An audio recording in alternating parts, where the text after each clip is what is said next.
Hey there, sleepyheads. Welcome back to the channel.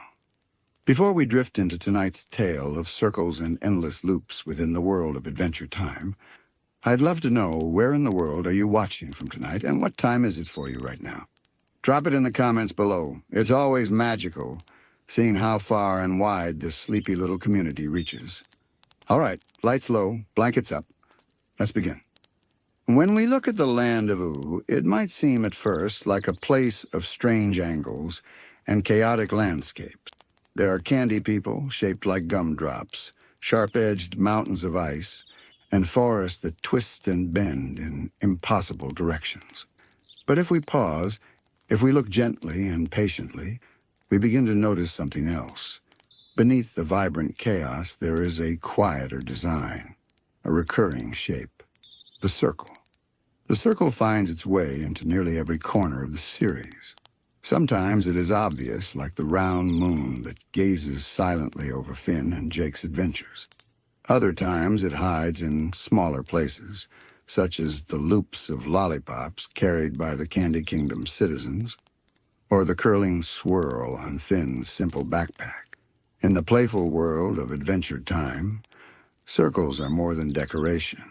Segment 1, Circles and Endless Loops. Hey there, sleepyheads. Welcome back to the channel. Before we drift into tonight's tale of circles and endless loops within the world of Adventure Time, I'd love to know where in the world are you watching from tonight and what time is it for you right now?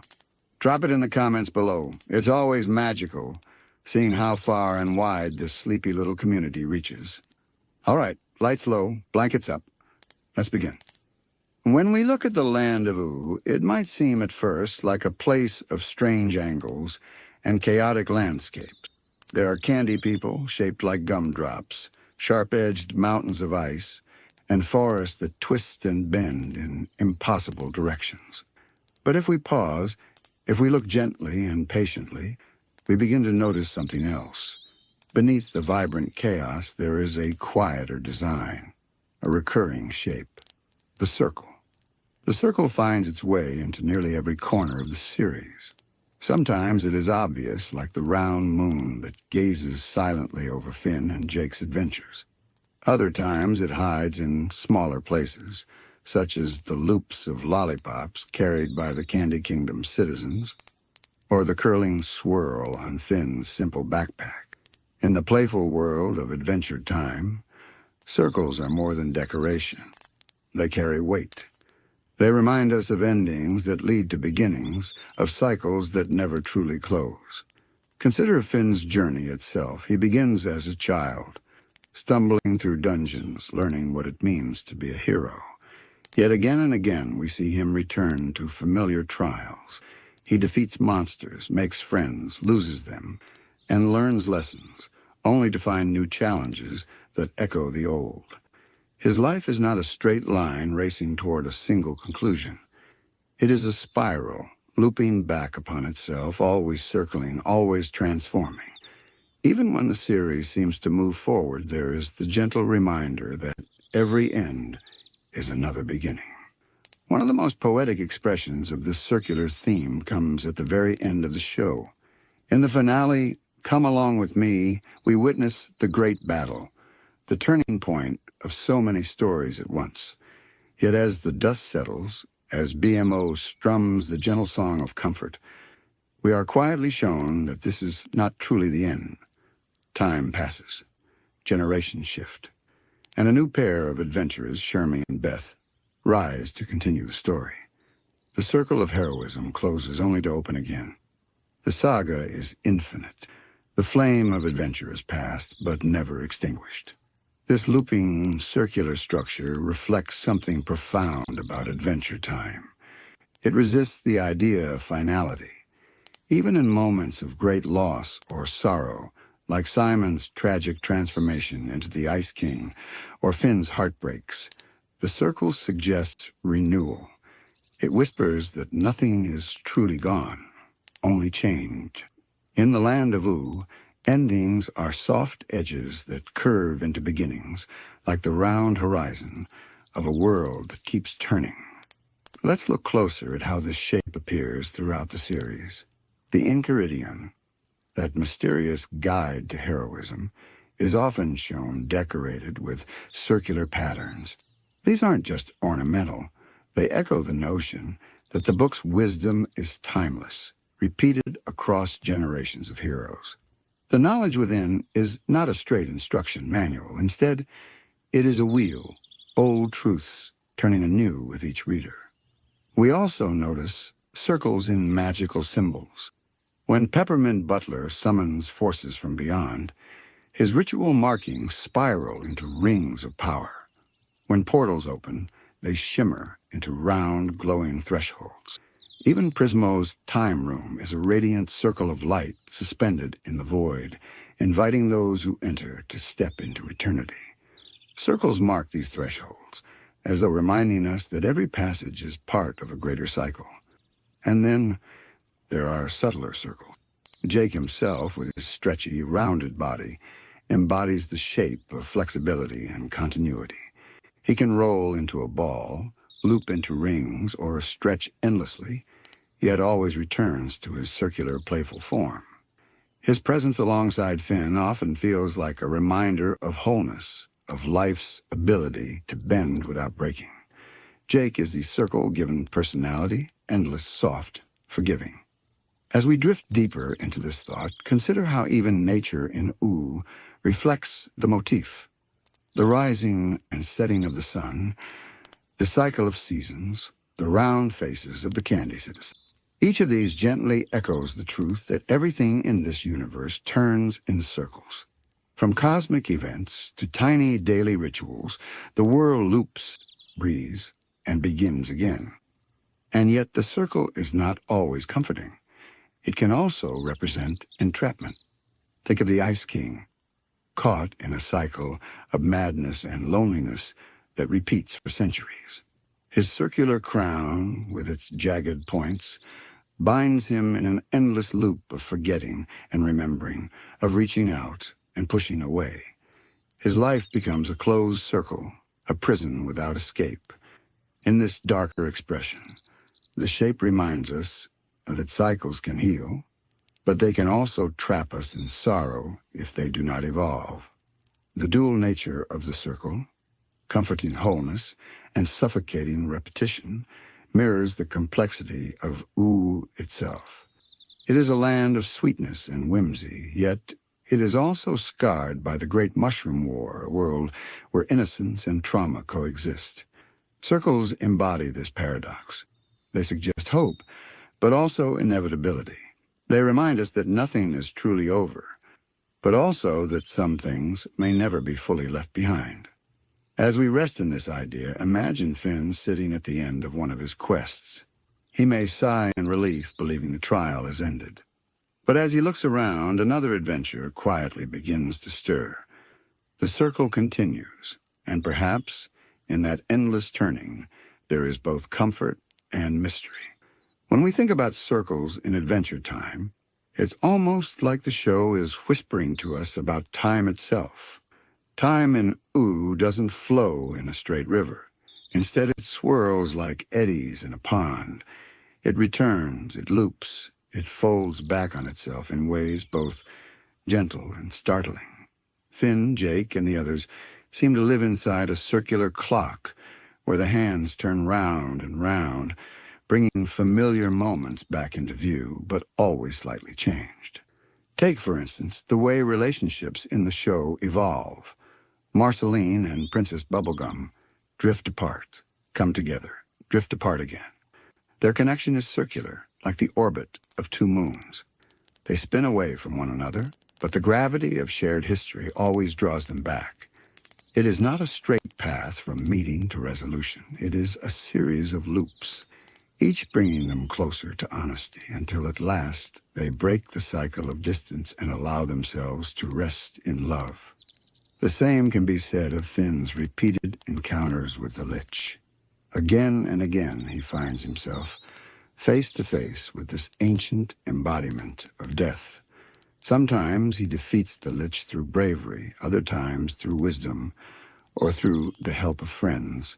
Each encounter feels final, yet the Lich returns, reshaping himself, seeping into new vessels, waiting for another round. The circle of conflict with the Lich is less about victory and more about persistence, about showing us that darkness never disappears. It only waits for the next cycle of light to meet it. And then there is Simar.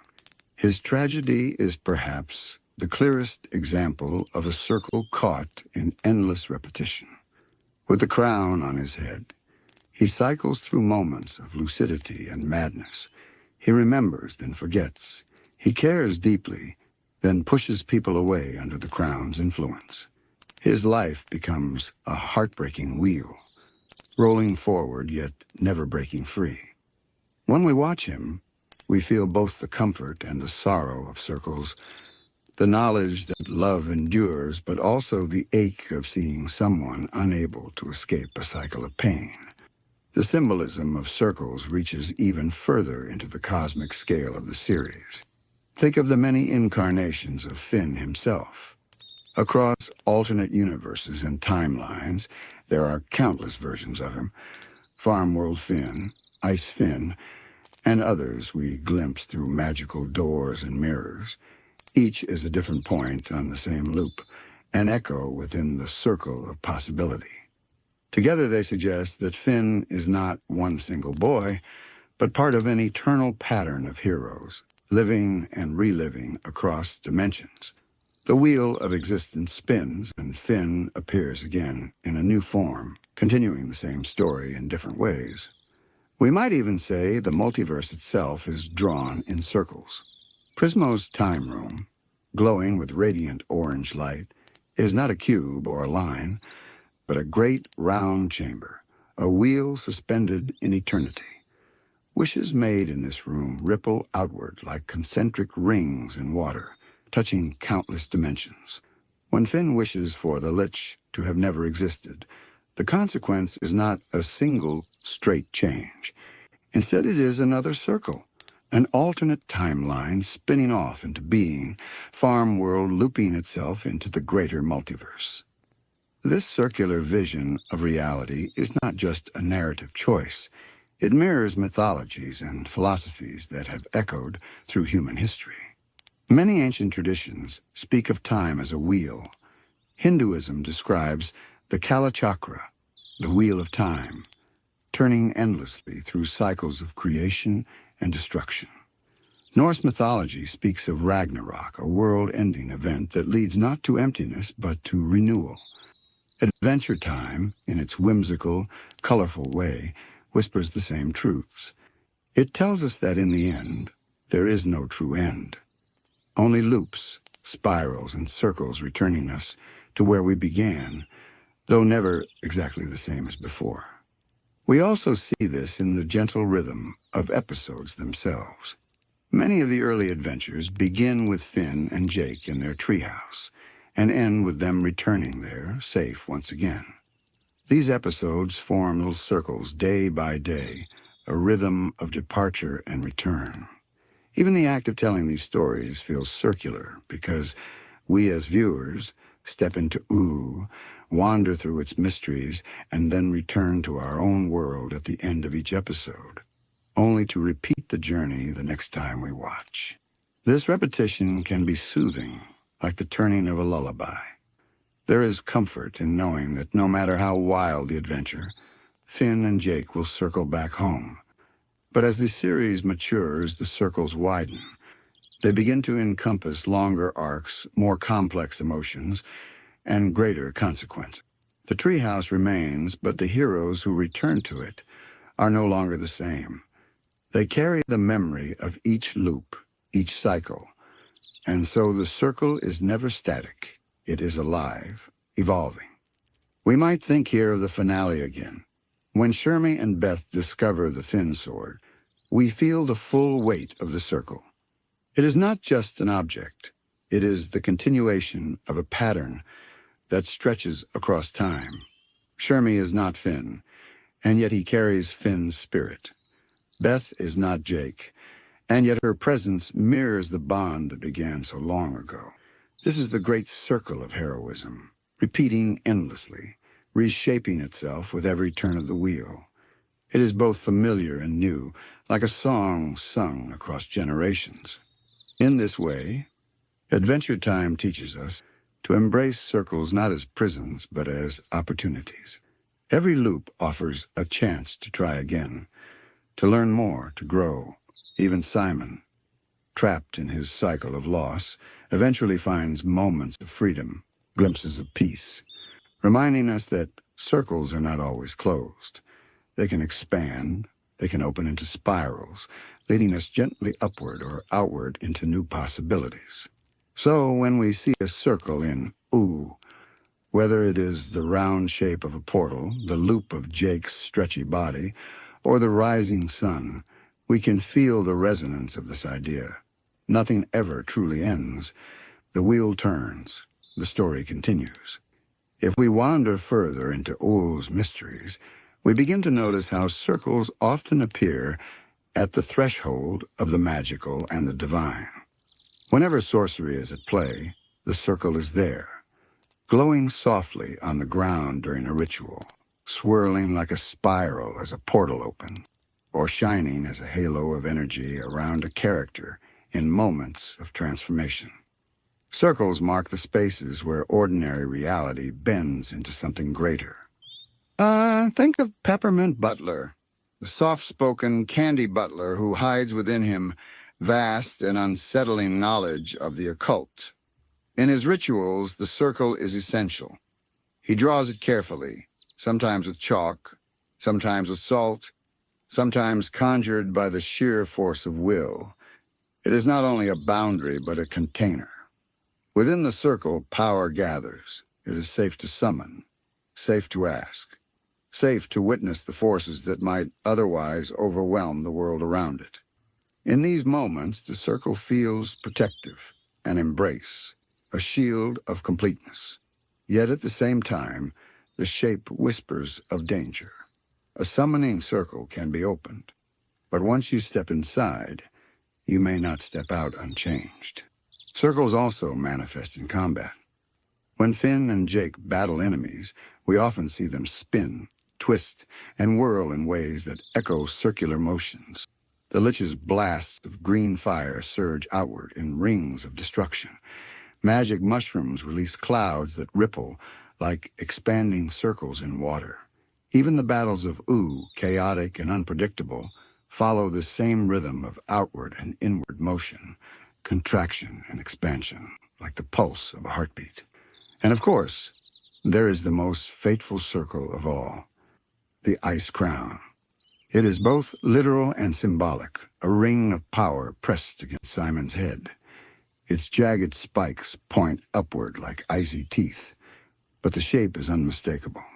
It loops completely, locking itself to the wearer. This circle binds Simon into an endless cycle of love remembered, then lost, of humanity fading, then flickering back in brief moments of clarity. The circle of the crown is unbreakable until at last, his story begins to bend outward into new forms. Crowns themselves are circles of a kind, and throughout Adventure Time, we see them not only on Simon, but echoed in playful ways. BMO wears paper crowns in games. Marceline once dons a small tiara. These lighter echoes remind us that while circles can be prisons, they can also be playful ornaments, marks of identity, or symbols of belonging. The circle, like all symbols, changes meaning depending on who wears it and why. Yet beyond the magical and the royal, there are quieter circles that speak to the nature of memory. Think about how often Finn finds himself revisiting old wounds, his longing for his family, his questions about his human identity, his relationship with Flame Princess, with Bubblegum, with Huntress Wizard. These are not simple lines of affection or loss. They are circles he revisits again and again, each time from a slightly different angle. Sometimes the circle closes gently with peace. Sometimes it loops back into sorrow, reminding him of what he cannot hold. But always he returns, learning more about himself each time. Even Jake's philosophy seems to echo this. His advice to Finn is rarely linear. He speaks of going with the flow, of things looping back around, of life's natural cycles. His stretchy body bends into circles almost instinctively, and his worldview follows the same logic.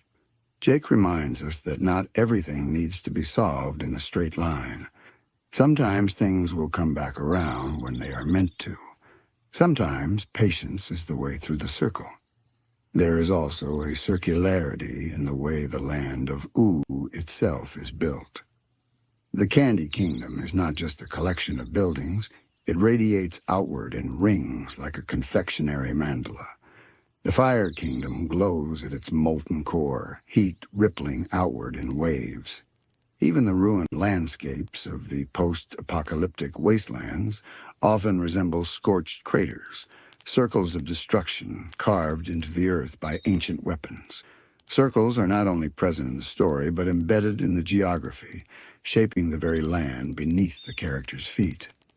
And perhaps the most mysterious circle of all lies in Golb. This cosmic entity, embodiment of chaos and entropy, has a shifting circular form.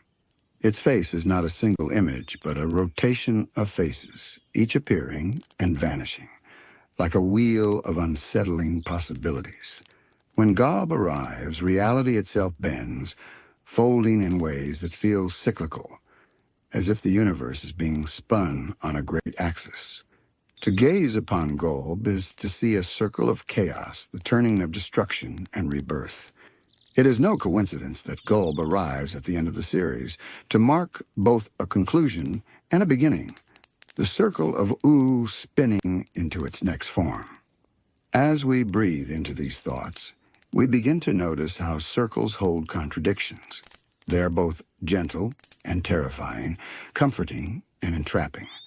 They appear in the smallest details, like the swirl on a lollipop, and in the grandest cosmic truths, like the endless loop of reincarnation across dimensions.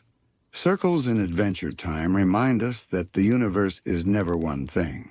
It is always both. Endings that are beginnings, prisons that are also sanctuary, wholeness that is also emptiness. And it is in this layered meaning that the series lulls us, much like a bedtime story. Because when we notice circles, when we feel the rhythm of loops, we too are reminded of our own lives. The days rise and fall like suns. The seasons return. Our own memories revisit us, looping through the heart. In Adventure Time, circles are not only symbols of a fictional land, they are gentle mirrors reflecting the truth of what it means to live, to love, to lose, and to return again.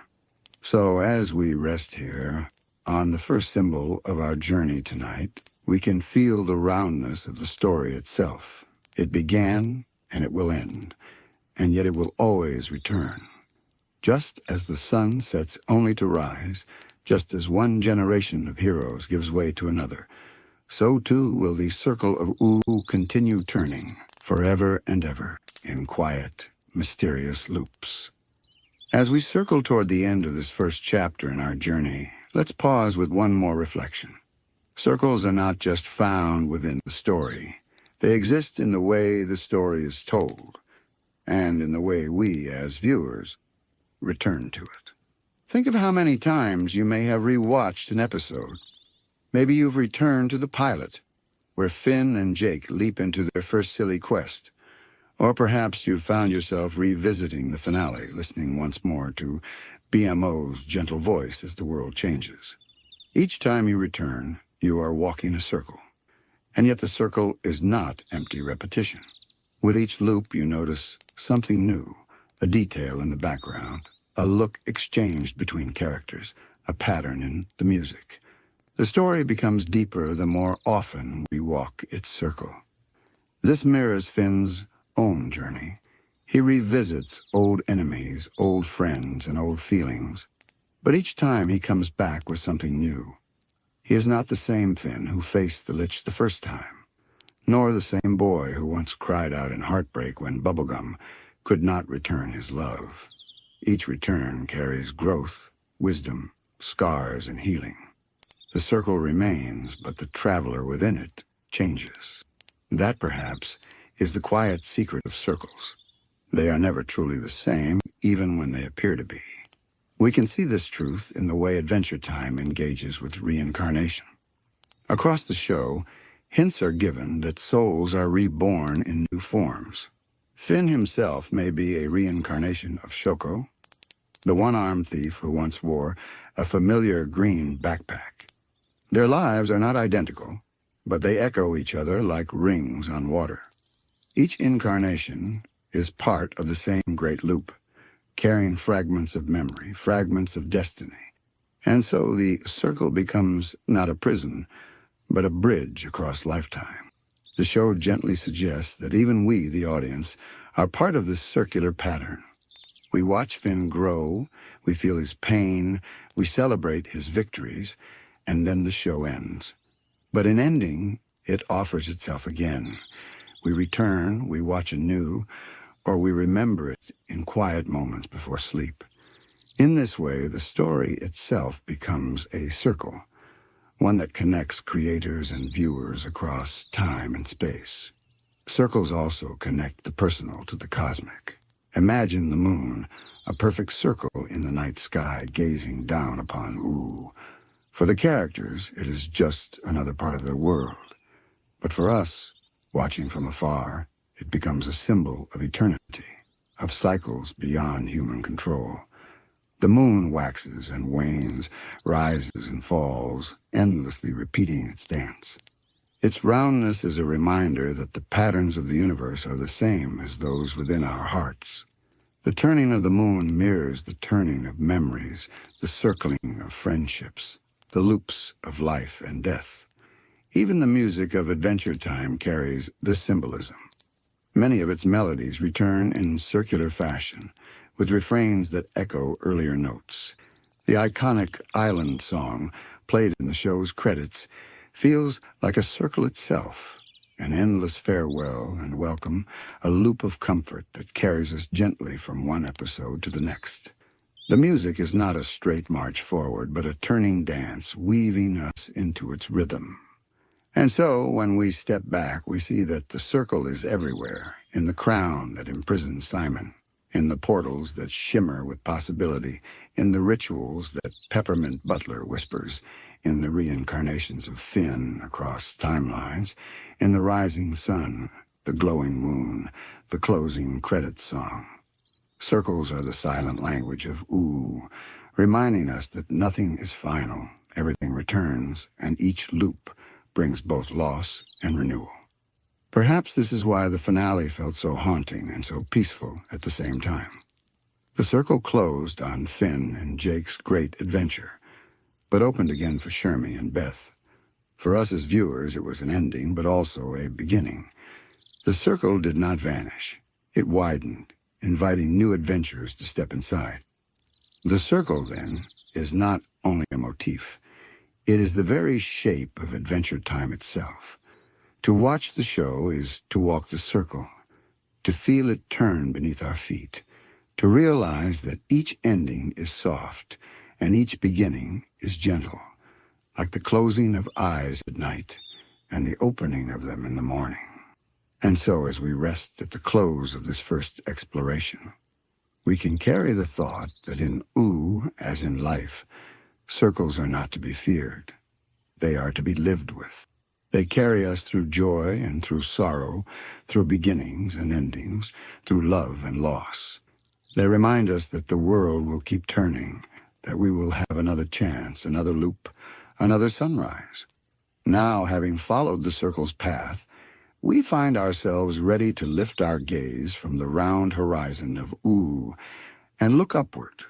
Because above all these cycles, above the turning loops of lives and lands, there are stars, distant, glowing, eternal.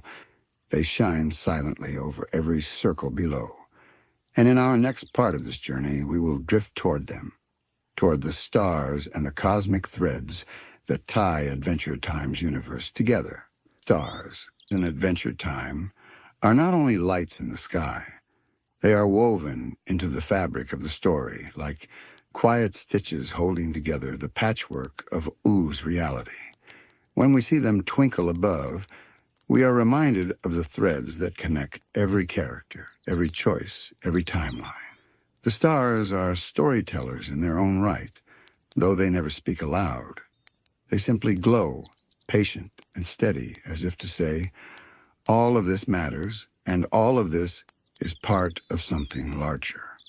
One way the series explores this is through the multiverse.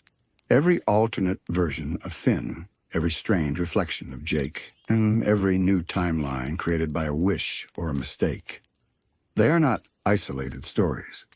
They are strands in a cosmic tapestry. And when we imagine that tapestry, it is easy to picture it as a field of stars, each shining point, a universe of its own. In this way, the sky above Ooh becomes more than decoration. It becomes a mirror of the infinite branching worlds beyond the one we know. Prismo, the wish-granting being of the time room, is closely tied to this imagery. His home is suspended in a void that glows like a star, warm and radiant. The room itself feels less like a chamber and more like a celestial body hanging between universes. When someone enters his presence, it is as though they have stepped not just into a room, but onto a star itself, a crossroads of destinies. And Prismo's role reflects the star's purpose. He observes, he grants, he connects. He is a cosmic thread made flesh, a being whose life is tied to the dreams of a sleeping man, looping endlessly like a constellation across the sky.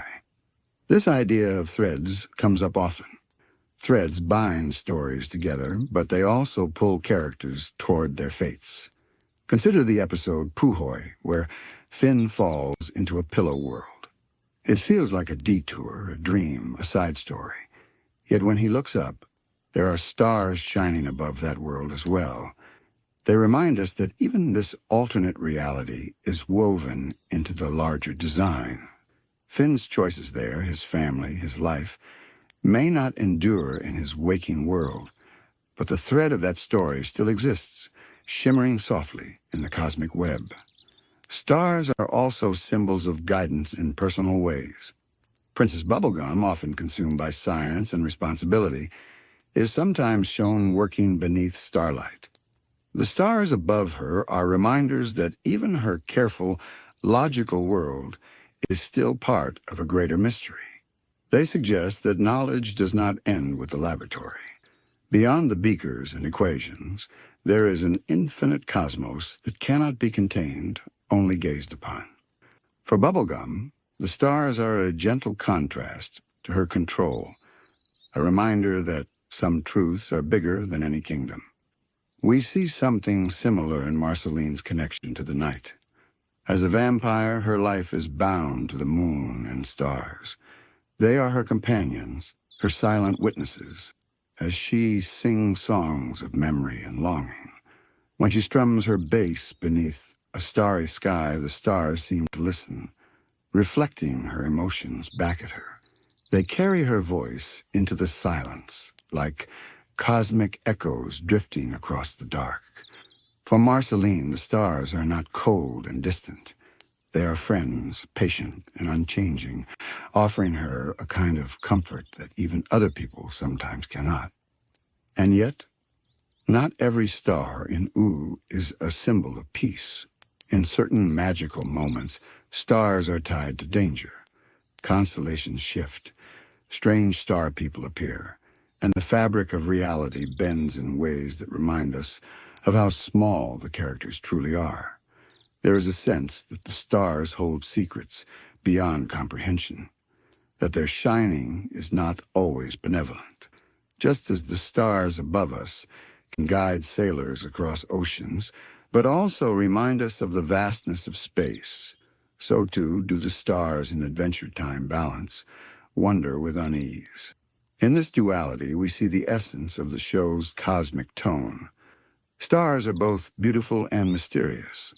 They connect, but they also distance. They guide, but they also remind us of how little we understand.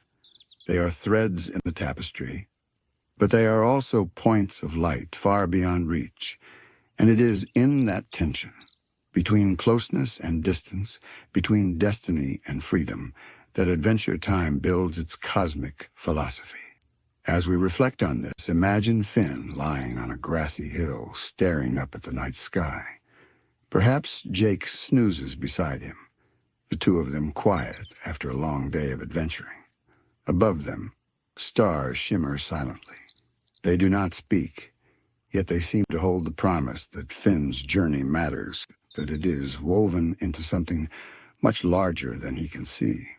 The stars tell him and us that every story is part of a greater whole. When we linger on the stars of Oo, it becomes clear that they do not simply shine as decoration. They move in ways that feel purposeful, like beads on an invisible thread. Their light suggests a kind of order hidden within the chaos of the universe, even if the characters themselves can only glimpse fragments of that order. It is this sense of hidden connection that makes the stars so powerful as a recurring symbol. In the episode The Real You, Finn peers into a cosmic telescope gifted by Princess Bubblegum. Through its lens, he sees a vision of the universe, a spiraling, star-filled vastness where galaxies and dimensions intertwine. It is dazzling, but also overwhelming. In that moment, Finn is confronted with the truth that the world is far larger and more complex than any single person can grasp. The stars here are not just twinkles in the sky. They are living metaphors for possibility, for how small choices ripple outward into infinity. Another moment that draws on this symbolism comes in the quieter corners of the show. When Ice King gazes at the sky, for example, the stars above him seem to echo his loneliness. They are far away, untouchable, but constant. Simon Petrikov's tragedy is that he remembers fragments of his past, but cannot reach them. The stars reflect this distance, bright, but out of reach. In his story, they symbolize longing, memory, and the painful beauty of something eternal, yet unreachable. But stars are not only distant markers, they can also be bridges. The arrival of comets throughout the series shows us this. Cosmic comets, glowing like brilliant stars in motion, cut through the sky with purpose. The most notable is the Catalyst Comet, a recurring force of destruction and rebirth that collides with Oo again and again, reshaping the world with each impact. Its light is both beautiful and terrifying, and its presence reminds us that stars are not merely static.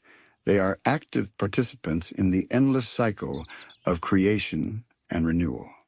Finn himself is tied to the comet, and by extension, to the stars. In the Season 6 finale, The Comet, he encounters the glowing entity that claims to be his destiny. This star-like being offers him transcendence, a chance to leave behind the struggles of his mortal life and ascend to something greater. Yet Finn refuses. He chooses to remain with his friends in his imperfect world. Here the star becomes a test, a mirror of choice. It is both a thread of fate and a question of free will. Do we follow the shining path laid out before us, or do we weave a new one with the people we love? This theme is echoed in smaller ways. Characters often find themselves staring at the sky when grappling with change. Stars are there when promises are made, when battles end, when songs are sung. They are quiet companions, illuminating without interfering. Their presence adds a layer of intimacy to the night, reminding us that even when the world feels uncertain, the stars keep shining, indifferent, but also strangely comforting. The relationship between stars and threads of destiny becomes especially clear when we think about how Adventure Time views time itself. Unlike a straight line, time in O bends, loops, and folds. Alternate timelines sprout from decisions like branches reaching into the night. If we were to imagine these timelines visually, they would resemble constellations, each star connected by glowing lines, forming patterns that tell stories. This is not far from how ancient people saw the night sky, not as random scatterings of light, but as meaningful shapes that guided their journeys. In U, stars are both the pattern and the mystery. They hint at structure, but never reveal the full picture. They remind us that destiny may exist, but it is never fully known, never fully fixed. Finn's story proves this again and again. He is tied to cosmic forces, yet he continues to make his own choices, weaving his personal thread into the cosmic fabric. And perhaps that is the quiet lesson of the stars, that even in a vast and infinite universe, there is room for individuality, for love, for friendship, for stories that matter. As the camera of the mind drifts upward to that star-filled sky, we can almost hear the silence it carries, a silence that is not empty but full of meaning. Every glimmer is a reminder of a connection unseen, a bond unspoken, a story yet to be told. When we imagine the sky above U, it is not just a scattering of light, but a living map. Each star carries its own meaning, and together they create constellations that act as silent storytellers. Just as ancient cultures looked up and found myths written in the heavens, Adventure Time invites us to imagine that the stars above Finn, Jake, and their friends are also spelling out truths about their world. The constellations are never formally named in the series, but their presence suggests order, as if someone, long before our heroes, charted the same skies and read meaning in their glow. One of the most fascinating explorations of this idea comes in the episode Star, where we discover that stars are not merely passive. They are beings of light and playfulness, with personalities and voices of their own. These star children fall from the sky, disrupting U's quiet night with their chatter and curiosity. Their arrival is whimsical, almost comical, but hidden within the silliness is a profound suggestion. The stars are alive.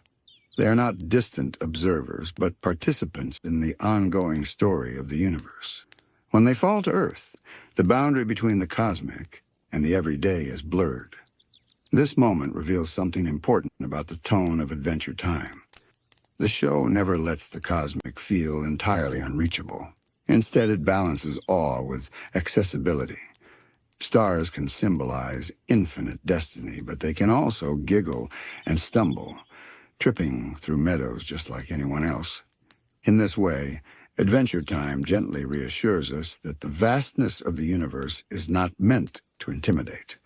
It can be wondrous and mysterious, but also familiar, playful, and even kind. The notion of stars as active witnesses becomes even clearer when we look at the series finale. As the land of U gathers to face the Golb, the sky above them is dotted with stars quietly shining as the ultimate confrontation unfolds. The stars say nothing, but their presence is unmistakable. It is as though they are watching, carrying the memory of this battle into eternity. Long after mortals forget, long after kingdoms rise and fall, the stars will remain as record keepers, glowing softly with the stories of what has transpired below. If we think of stars as threads in a tapestry, then constellations become patterns stitched from those threads. They are the stories that endure beyond a single life. For Finn, his adventures will eventually end, but the constellations of his choices will continue to glow in the sky. The tale of his bravery, his love for friends, his defiance of destiny, all of it will live on, shaped into a constellation visible to anyone who looks up. And in this way, Adventure Time reminds us that no story is ever truly lost. It becomes part of the greater cosmic pattern, sparkling quietly for those who know how to look. Marceline's songs often reinforce this feeling. When she sings under the stars, her words seem to thread into the fabric of the sky itself. Her music is memory, history, and longing, carried upward until it becomes part of the starry silence. For Marceline, who has lived through centuries, the stars act as companions, constant presences that remind her of the passage of time. They have watched kingdoms crumble, friends pass on, and yet they remain, glowing unchanged.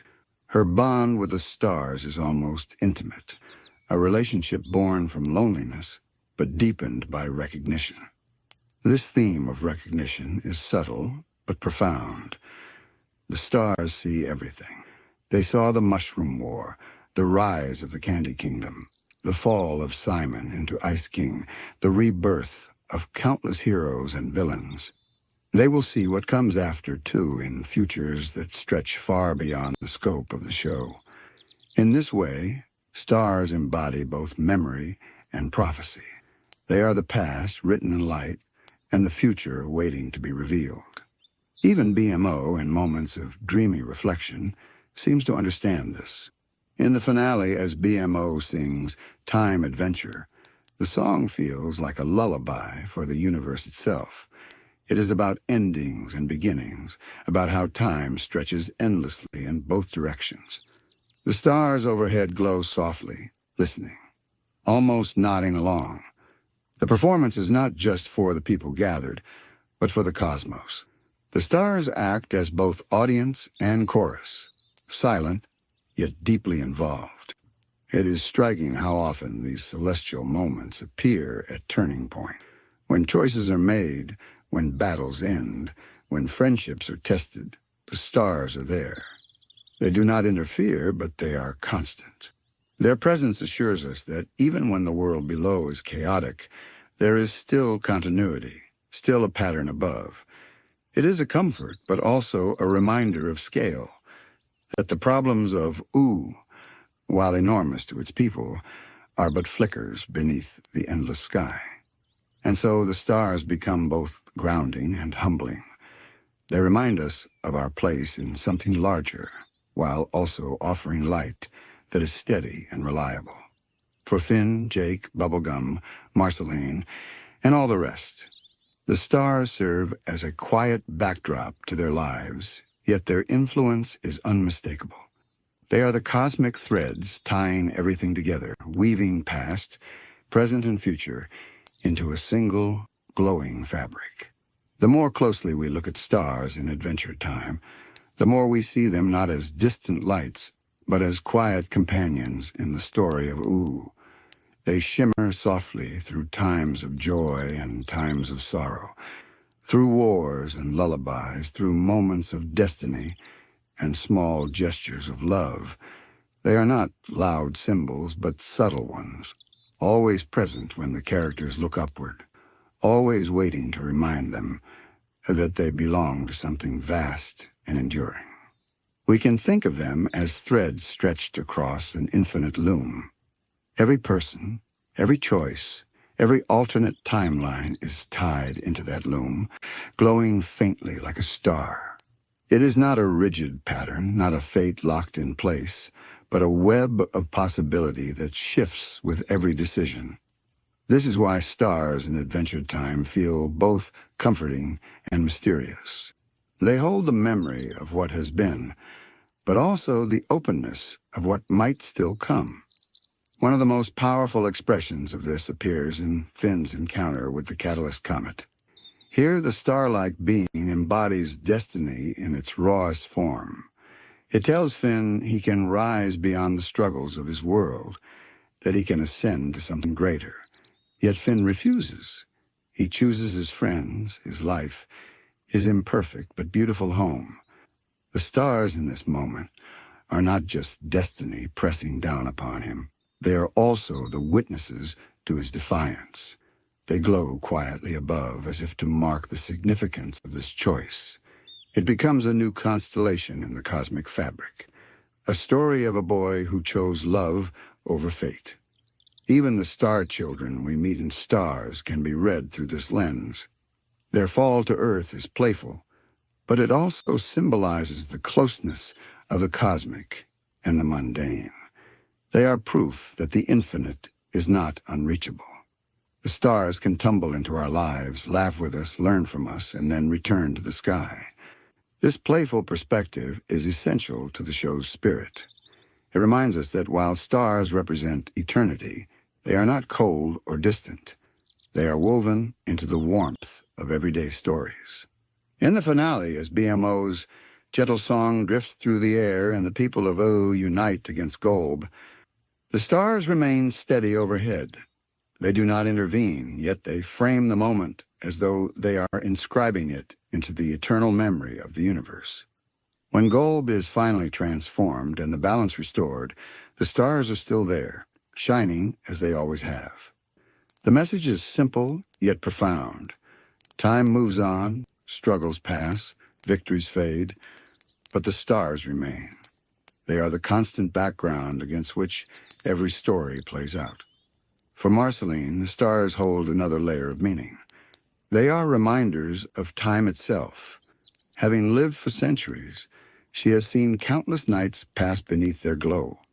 She has watched kingdoms rise and fall, friends come and go, yet the stars remain unchanged. When she sings to the night sky, it is not only for herself, but for the stars as well. Companions who have watched her journey longer than anyone else could. They hold her memories without judgment, shining gently as she pours her feelings into song. For Princess Bubblegum, the stars reflect possibility. Her mind is often focused on science, equations, and control, but the stars remind her that there are forces far beyond her reach. They whisper of mysteries greater than her laboratories, puzzles too vast to solve.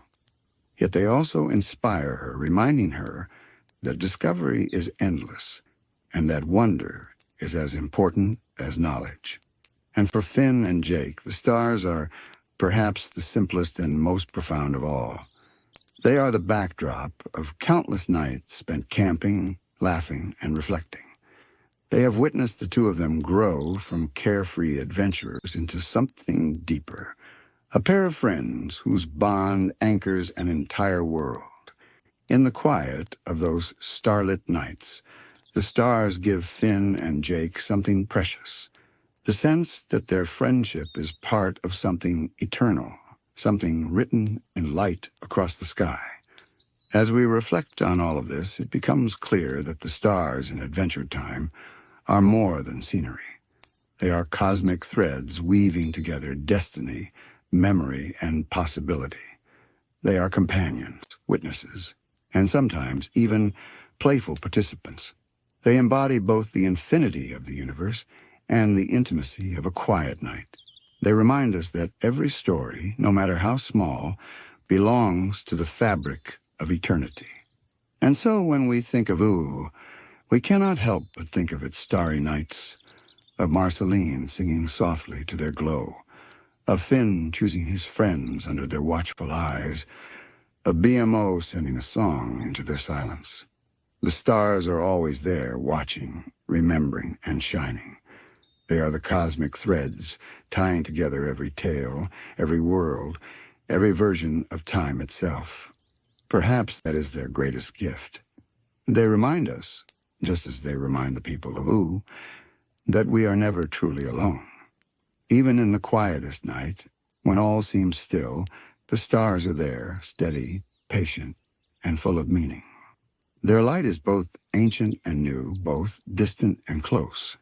They tell us that our stories matter, that we are part of something infinite, and that even in the darkness, there is always light. Crowns are more than reveal the rhythm of Ooh.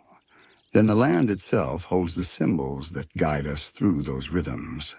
Every corner of this strange world seems to carry a meaning, as though the hills and rivers, the ruins and castles, are more than mere backdrops. They are symbols, quiet signposts left for us to read.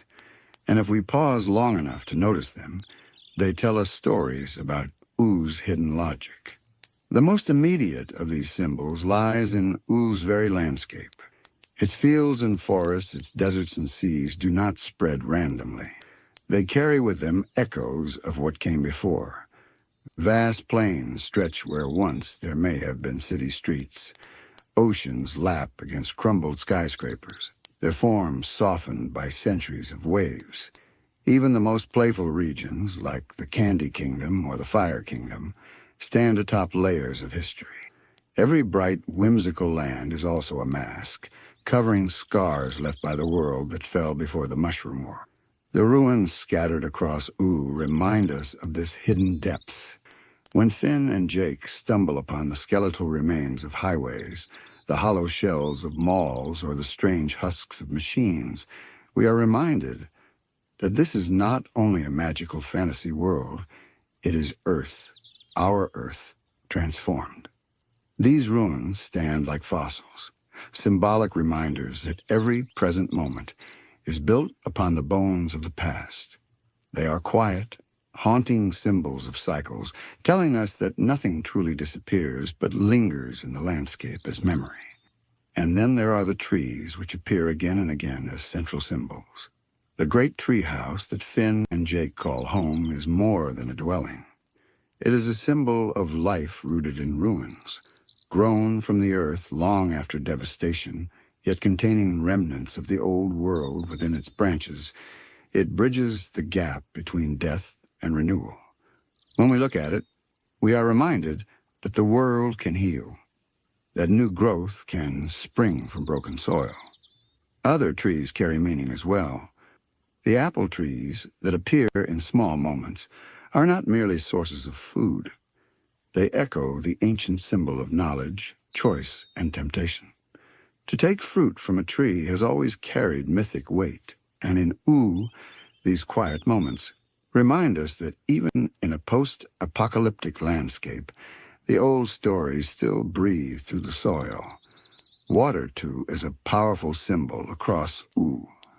Rivers wind gently through valleys, carrying with them the sense of time flowing forward, endlessly shaping the land. Lakes and oceans hold reflections, sometimes literal, sometimes metaphorical, suggesting that beneath the surface lies another truth. Think of the ocean that Finn fears so deeply. It is not only water to him, it is a symbol of memory, of trauma, of the unknown past that frightens him. His journey into the ocean is not only about facing waves, but about facing himself. In this way, Ooh's waters act as mirrors, reflecting what lies hidden in the hearts of those who approach them.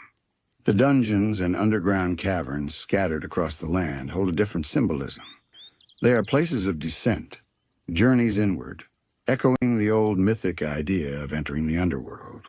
Each time Finn and Jake plunge beneath the surface, they symbolically descend into the subconscious of Ooh, exploring what lies beneath the bright surface. Monsters, treasures, and forgotten artifacts emerge from these depths, as though the land itself is whispering secrets from its hidden layers. And then, towering over many parts of Ooh, are the mountains. Sharp, jagged, snow-covered, or lush with greenery, they remind us of challenge, of striving upwards. Mountains in Ooh often mark the boundaries between realms, places where one kingdom ends and another begins. To cross them is to undergo transformation, to leave one state of being behind and step into another. They are symbols of thresholds, gates carved by nature itself. Even Ooh's skies seem filled with symbols. The shifting clouds, the dancing auroras, the cosmic visions that sometimes spill across the heavens. These are reminders that the sky itself is a canvas for the greater forces at play. When the cosmic owl soars above, when comets streak across the stars, when the heavens themselves shift color and shape, the sky becomes a symbol of fate, of mystery, of the vastness that holds Ooh in its embrace. What makes these symbols so enchanting is that they are never presented with fanfare. Adventure Time does not point to a mountain and declare it a metaphor. It simply places the mountain there, quiet and still, and trusts us to feel its weight. The same is true of ruins, trees, waters, skies. They are symbols hidden in plain sight, woven into the landscape, waiting for us to notice their quiet voice. And when we do notice them, they reveal that Ooo is not a random world of whimsy. It is a carefully woven tapestry of symbols, each one reminding us that beneath the laughter, beneath the songs and the silliness, there is a deeper logic at work. A logic that connects the land to the lives of its people, and the present moment to the distant echoes of the past. If the forests and rivers speak of cycles and renewal, then the castles and kingdoms scattered across Ooo carry another layer of symbolism. Each one is not only a home for its ruler, but a living symbol of their essence. The Candy Kingdom, with its bright, playful towers of frosting and gumdrops, feels sweet and welcoming on the surface. But its soft colors conceal a deeper truth. It is fragile, easily consumed, and constantly in need of rebuilding. Its walls may look cheerful, but they also speak of impermanence, a reminder that sweetness can be as fleeting as it is joyful. The Fire Kingdom burns with a different symbolism. Its molten rivers and jagged volcanic cliffs mirror the nature of fire itself: passion, power, destruction, and rebirth. Within its walls, everything is marked by intensity.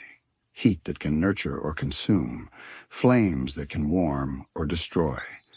To dwell in the Fire Kingdom is to live in the constant reminder of fire's dual nature, just as Flame Princess herself struggles between the roles of destroyer and creator. The land becomes a mirror of its ruler's heart, a symbol of conflict and transformation. The Ice Kingdom, stretching glittering blue across the horizon, reflects the opposite: stillness, isolation, and memory frozen in time. Its spires and glaciers rise like monuments to loneliness, shimmering yet cold. It symbolizes both beauty and sorrow, mirroring Simon's life as the Ice King. Every frozen cavern seems to echo his own frozen heart, locked in a cycle of longing and madness. The kingdom is not only his home, but his soul cast across the land. Even smaller domains, like the Slime Kingdom, speak with symbolic voices. The endless goo and shifting shapes remind us of impermanence, of the way identity itself can slip and reform.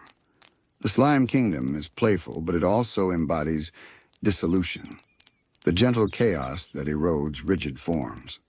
To walk through it is to remember that nothing stays firm forever, that the world is always melting, shifting, reshaping. Beyond the kingdoms, there are darker realms with equally potent symbolism. The Nightosphere, ruled by Hunson Abadir, stands as a symbolic underworld. It is filled with chaos, with hungry demons and endless torment. Yet beneath its horrors lies meaning. To descend into the Nightosphere is to face shadow, to confront the parts of the self that are wild, destructive, and unrestrained. For Marceline, it represents not only her father's domain, but the part of herself tied to darkness and inheritance. For others, it becomes a place of trial where confronting the underworld mirrors confronting one's own fears. The grasslands, where Finn and Jake's adventures often begin, hold their own quiet symbolism. Open and rolling, dotted with ruins and simple homes, they represent a place of beginnings. The grasslands are unassuming, yet they serve as the canvas on which many journeys are painted. They are symbolic of youth itself, wide open, filled with possibility, but not yet shaped by the heavier layers of destiny. To start in the grasslands is to stand at the threshold of adventure before being pulled into the deeper mysteries of Ooo. Scattered throughout these landscapes are portals and strange doorways, sometimes obvious, sometimes hidden in plain sight. They remind us of thresholds, of the way Ooo constantly opens into new dimensions and possibilities. A portal might lead to the nitosphere, to Prismo's time room, to another timeline, or to an entirely new reality. Each one is a symbol of transition, of the moment when the ordinary opens into the extraordinary. They suggest that U itself is not sealed but porous, a land always ready to unfold into wider mysteries. Even the ruins of ancient technology stand as symbols. An abandoned computer tower, a crumbling satellite dish, a broken robot rusting in the soil. All these images remind us of the world that came before. They are ghosts of human ambition, reminders of both creation and destruction. To stumble upon one is to be reminded that the present is never truly free from the past. These remnants whisper of forgotten ages, urging us to reflect on how cycles of creation and collapse leave their marks on the land. What makes U's symbols so powerful is the way they blend the whimsical with the profound. A candy tower may look silly, yet it speaks of fragility. A mountain may be drawn in simple lines, yet it carries the weight of trial and transformation. Adventure Time never forces us to see these meanings, but they settle into the background of our imagination, shaping how we feel about each place. The symbols are subtle, but their quiet power makes U's world feel alive, layered, and full of hidden truths. One of the most haunting symbolic presences across U is the ruins left behind from the Mushroom War, scattered in meadows and deserts, half buried in forests, or rising quietly in the distance. These remnants remind us of a world that once thrived with technology and human civilization. A broken highway with weeds pushing through the cracks becomes more than stone and steel. It symbolizes the collapse of a world built on progress and how nature gently, patiently, reclaims what once belonged to it. Every ruin carries a sense of memory, as if the stones themselves remember. A fallen skyscraper is no longer just a collapsed structure. It becomes a monument to ambition and fragility, a silent storyteller of a time long gone. Even Finn and Jake, who often treat ruins as playgrounds for adventure, remind us that exploring them is like wandering through the echoes of humanity's past. Each ruin symbolizes not only loss, but also continuity, the way stories and consequences linger long after their origin has been forgotten. The stars above U are another powerful symbol, often tied to prophecy and destiny. The cosmic owl, for instance, appears in dreams as a messenger, his presence suggesting that even in sleep, the stars weave patterns that guide the future. In Adventure Time, stars are not just decorations in the sky, but symbols of threads that stretch beyond U's surface, binding together dimensions and timelines. When Finn looks upward, we feel the same pull, the reminder that U is only a fragment of something much larger, stitched into a cosmic quilt. Comets, too, carry immense symbolic weight. Each comet that streaks across the sky brings change, as if the universe itself is sending omens. The arrival of a comet often coincides with transformation, destruction, or rebirth. Finn himself, tied to the Catalyst comet, embodies this symbolism directly, his very existence marked by cosmic cycles. The comet is not just an object in the sky, but a symbol of inevitability, of the way forces greater than individuals shape the course of U's history. The ground beneath U also speaks in symbols. Caverns and dungeons filled with monsters and treasures represent descent into the unknown, into the subconscious. They are the physical expression of trials, places where heroes must confront danger, but also themselves. Every dungeon is more than a challenge.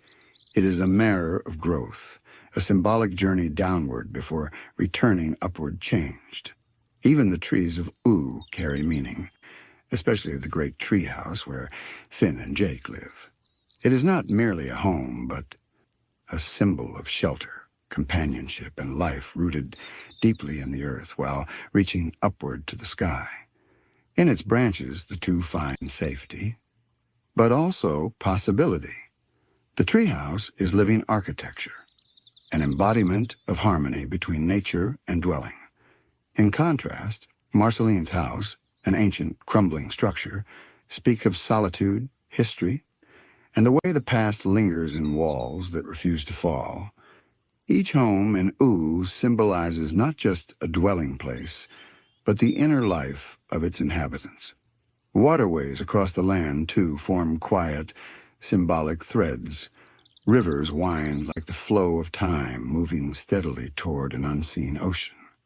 Lakes shimmer with reflection, hinting at deeper truths below the surface.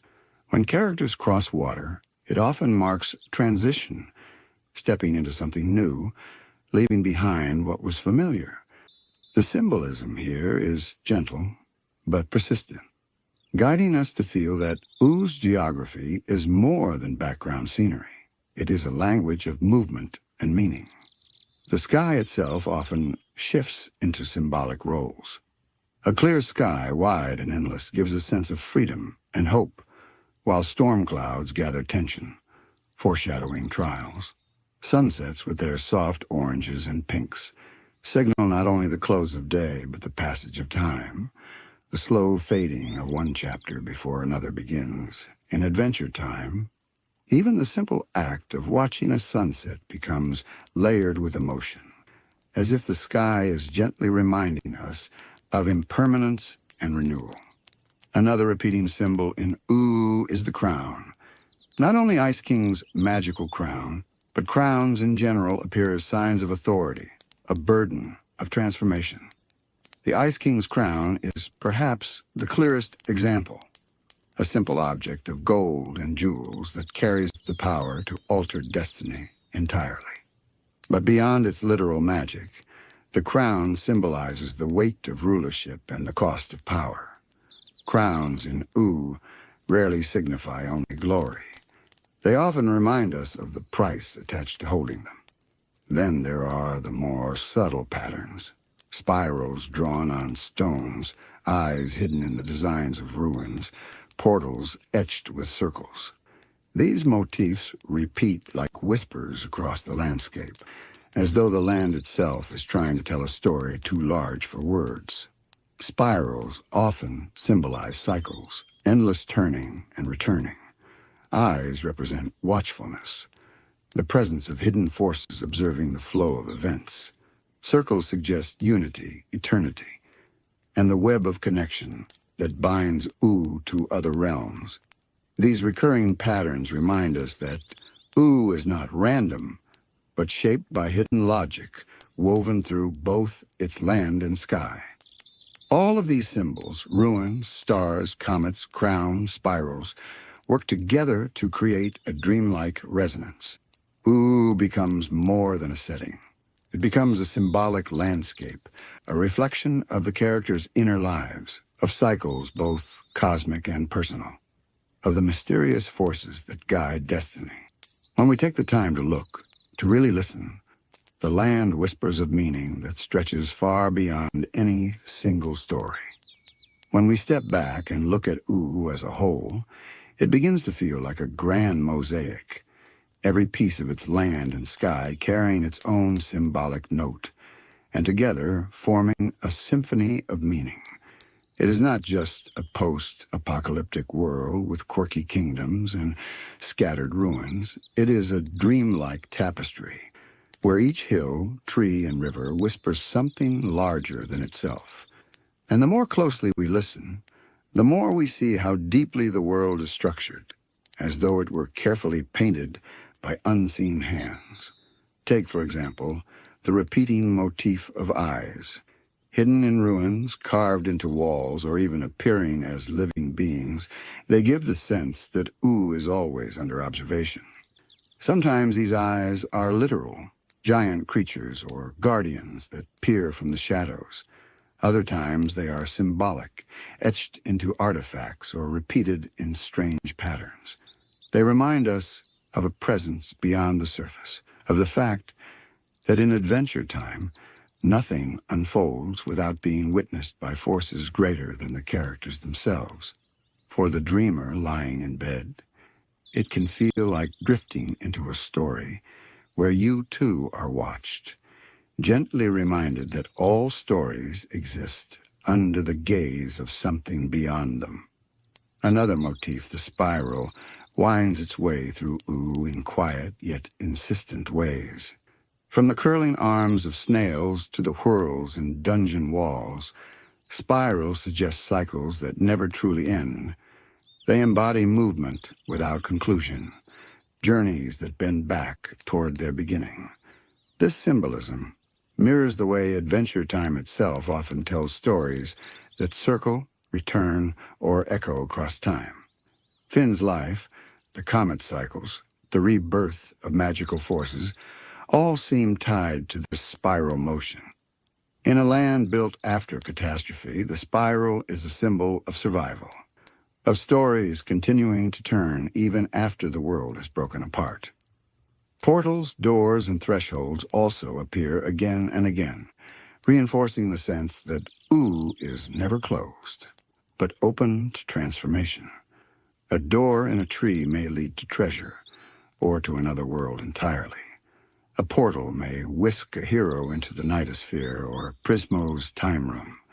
These images symbolize not only literal travel, but the idea of crossing from one state of being to another. Growth, transformation, initiation. Every doorway is a gentle reminder that the world is layered, that beyond what we see there is always another passage waiting to open. Even the landscapes themselves carry symbolic dualities. Mountains rise as symbols of trial, urging heroes to climb and overcome. Deserts sprawl as symbols of emptiness, reflecting the feeling of wandering without guidance. Swamps and marshes symbolize stagnation, yet also fertility hidden in their murky waters. Forests speak of mystery and growth, while oceans embody both freedom and danger. Each landscape holds meaning that resonates with the adventures set within them, shaping the journeys of characters in ways that feel both natural and symbolic. The ruins of technology, the castles of candy or fire, the frozen spires of ice, each is distinct, yet when considered together, they begin to form a kind of symbolic alphabet.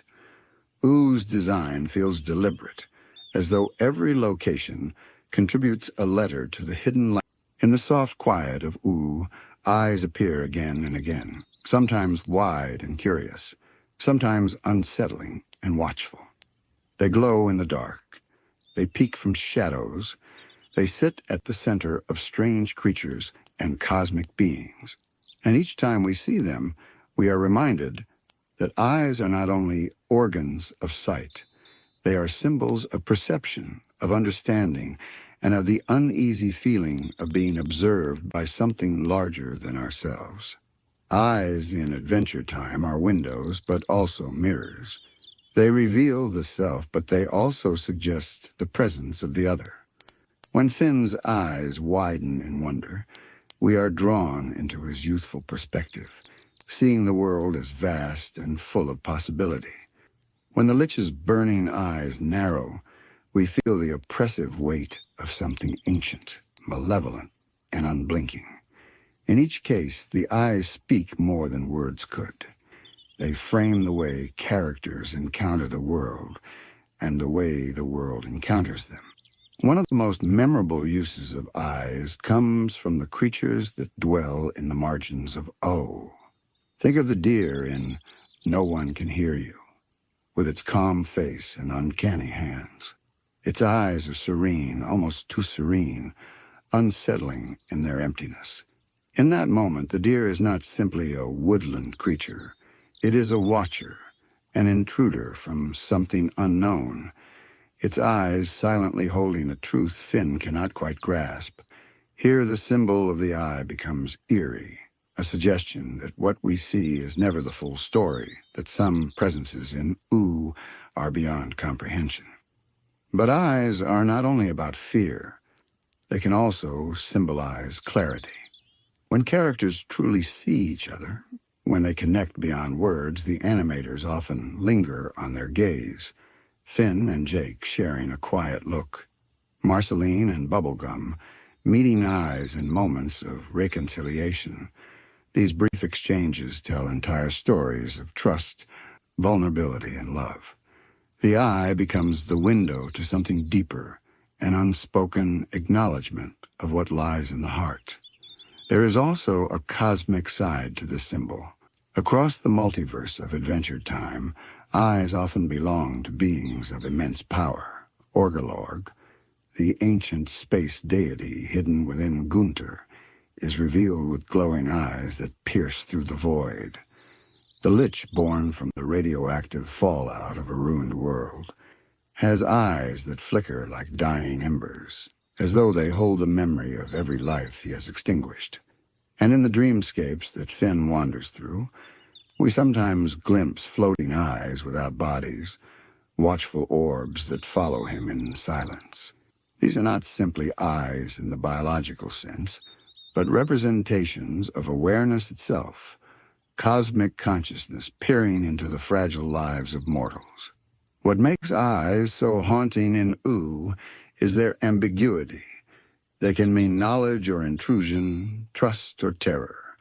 To meet someone's gaze is intimate, but it can also feel invasive. And so whenever eyes appear, we are asked to wonder, what is being revealed and what is being hidden? Who is watching and why? Perhaps the most striking reminder of this comes from the way the show plays with perspective. Sometimes we see through Finn's eyes, glimpsing the world as he does.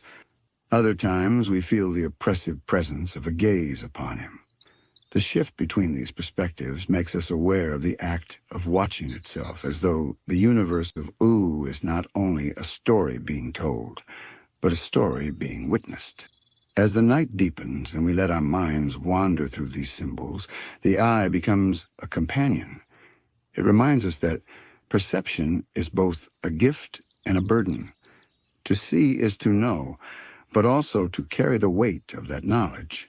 To be seen is to be understood, but also to be vulnerable.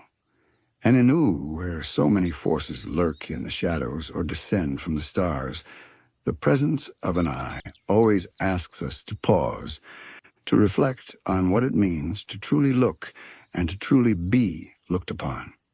When we think of eyes in Adventure Time, perhaps none are more unforgettable than those of the Lich. His gaze is not frantic or fiery, but slow, deliberate, and endless.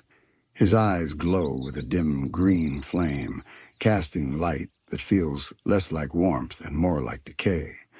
They are not windows into a soul, for the Lich has none. Instead, they are portals into nothingness, into an ancient hunger that has watched civilizations rise and fall. When the Lich looks upon a character, it feels less like recognition and more like inevitability, as though his eyes are not seeing them in the moment, but in all moments, past and future, consumed already by his destructive will. And yet, as terrifying as they are, his eyes carry knowledge. They remind us that to truly see can also mean to confront uncomfortable truths. The Lich's gaze holds the reality of endings, the unavoidable collapse of all things. To look into those eyes is to face the idea that nothing lasts forever. That inevitability may frighten us, but it also grounds the world of Ooh in a strange kind of honesty. His eyes are unblinking reminders of the cycle of decay, which is just as much a part of life as creation. Orgalorg, too, carries this cosmic weight, though in a different form. When Gunter, the unassuming penguin, is revealed to be the reincarnation of this ancient entity, the shift is marked most clearly in the eyes. Suddenly, those small, simple dots widen into something alien, glowing with an otherworldly awareness. It is a moment that unsettles because it reminds us how fragile appearances can be. What seemed harmless and even comical becomes vast and unknowable. Orgalorg's eyes, blazing with celestial power, are the gaze of a being that has witnessed the universe itself. Where the Lich's eyes speak of endings, Orgalorg's speak of distance, the kind of cosmic detachment that comes from existing far beyond the scale of mortal lives. Then there is BMO, a character who shifts the symbolism in a gentler way. BMO's screen face is expressive and full of life, even though it is made of pixels. The little shapes of their eyes, changing with moods and feelings, show us how even artificial sight can become a window into sincerity. BMO's eyes remind us that seeing is not only about function, but about emotion. They are not meant to terrify or dominate, but to connect.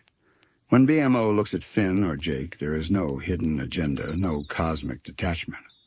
There's only pure curiosity, love, and childlike wonder. Their gaze is innocent, and in a world full of ominous stares, BMO's eyes become a refuge. This wide spectrum, BMO's innocence, Orgalorg's distance, the Lich's inevitability, reminds us that eyes in Ooh are not a single symbol, but a shifting one. They change depending on the bearer, carrying with them different shades of meaning. But at their core, they always relate to the act of perception, to see, to know, to watch. Whether that watching is loving, distant, or destructive depends on the one who gazes. What makes this theme so resonant is how it ties into our own experiences. We all know the comfort of a kind gaze, the tension of being watched too closely, the unease of eyes that linger in silence. Adventure Time amplifies these feelings into cosmic metaphors, turning everyday sensations into symbols that echo across dimensions. When Finn looks into the eyes of an enemy, he is not just facing them in battle. He is confronting the meaning behind their gaze, the essence of what they are. And sometimes, the most striking use of eyes comes not when they are open, but when they are closed. Characters often shut their eyes in moments of trust or surrender. When Jake drifts off to sleep, when Marceline closes her eyes while singing, when Finn rests after an exhausting journey. To close the eyes is to release the need to control, to allow oneself to be vulnerable. It is the opposite of the watchful, unblinking gaze of the Lich or Orgalorg. It is an act of peace, a reminder that eyes, too, need rest. So as we wander deeper into Ooh's mysteries, we see that eyes are always watching, always reflecting, always suggesting something more than what is on the surface. They are cosmic and personal, terrifying and tender, windows and mirrors all at once. If we look closely at how eyes appear across Adventure Time, we begin to notice that they are not only symbols of perception, but also thresholds. They are liminal spaces, places where the line between one reality and another seems thinner.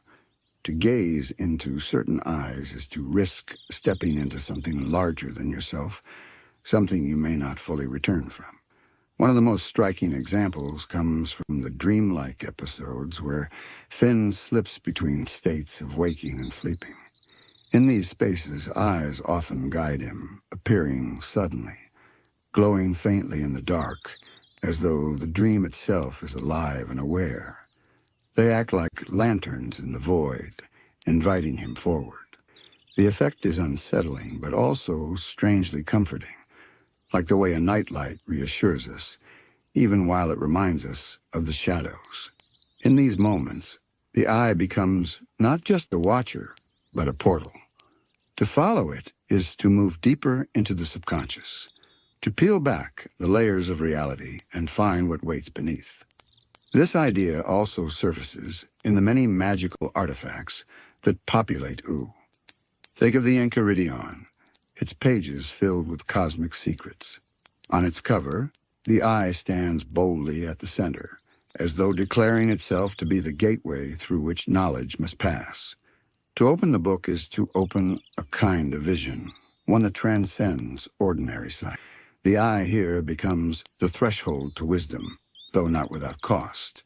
Knowledge, after all, is as heavy as it is illuminating.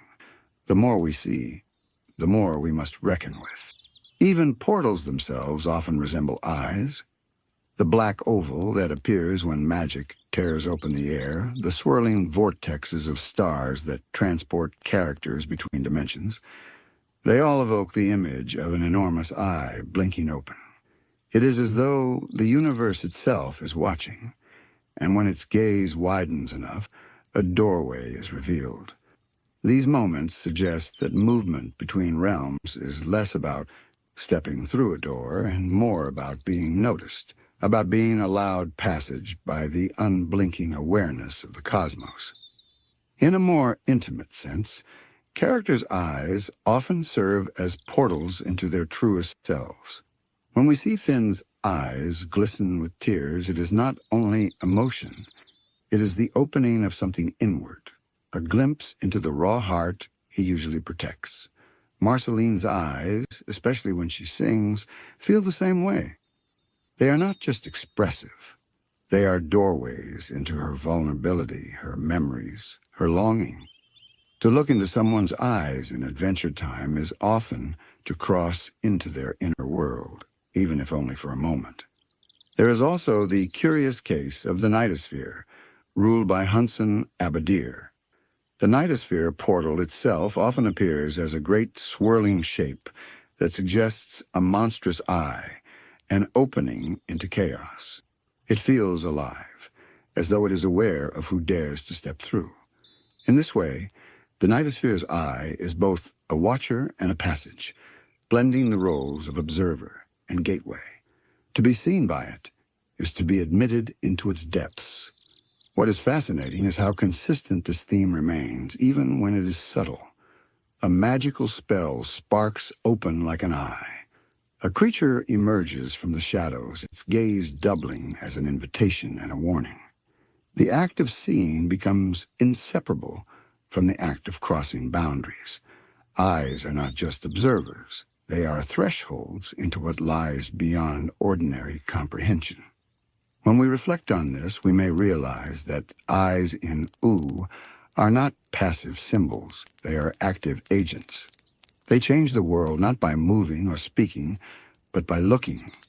To be caught in the gaze of the Lich, of Orgolorg, of the Nightosphere, is to be pulled closer to their reality.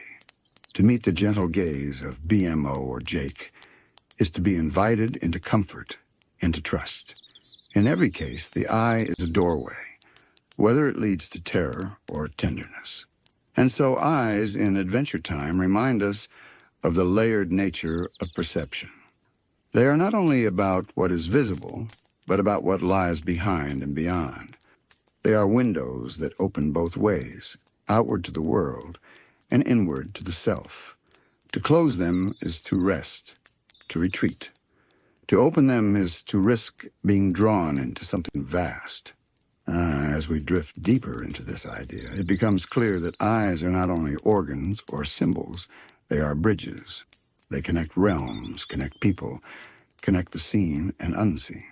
And in that sense, every gaze in Ooh carries a question. Are you willing to step through? As we follow this thread further, we begin to notice that eyes carry not only the promise of vision, but also the burden of exposure. To be seen is a gift, but it is also a weight. In Adventure Time, this paradox shows up again and again. Eyes grant clarity, but they also strip away the safety of being hidden. Take the Lich, for instance. His eyes are cold, dark hollows, glowing faintly like embers of a dying fire. When characters fall beneath his gaze, it feels as though they are not simply being looked at, but stripped bare, reduced to something smaller and more fragile. The Lich's eyes carry a consuming force, as if to look at someone is already to claim them. His gaze is not just surveillance, it is conquest, and yet it is not loud or flashy. His eyes are steady, unhurried, terrifying in their quiet confidence. Here the act of seeing becomes a weapon. On the other end of the spectrum, we can look at characters like BMO. BMO's wide, innocent eyes hold no menace, no judgment. Instead, they radiate trust, like the steady gaze of a child. When Finn and Jake look at BMO, they see not only a friend, but a reflection of simpler times, a play, of unconditional acceptance. The difference between the Lich and BMO reminds us that eyes do not simply reflect the world, they project it. The gaze shapes reality, coloring how events unfold. A gaze of fear breeds despair.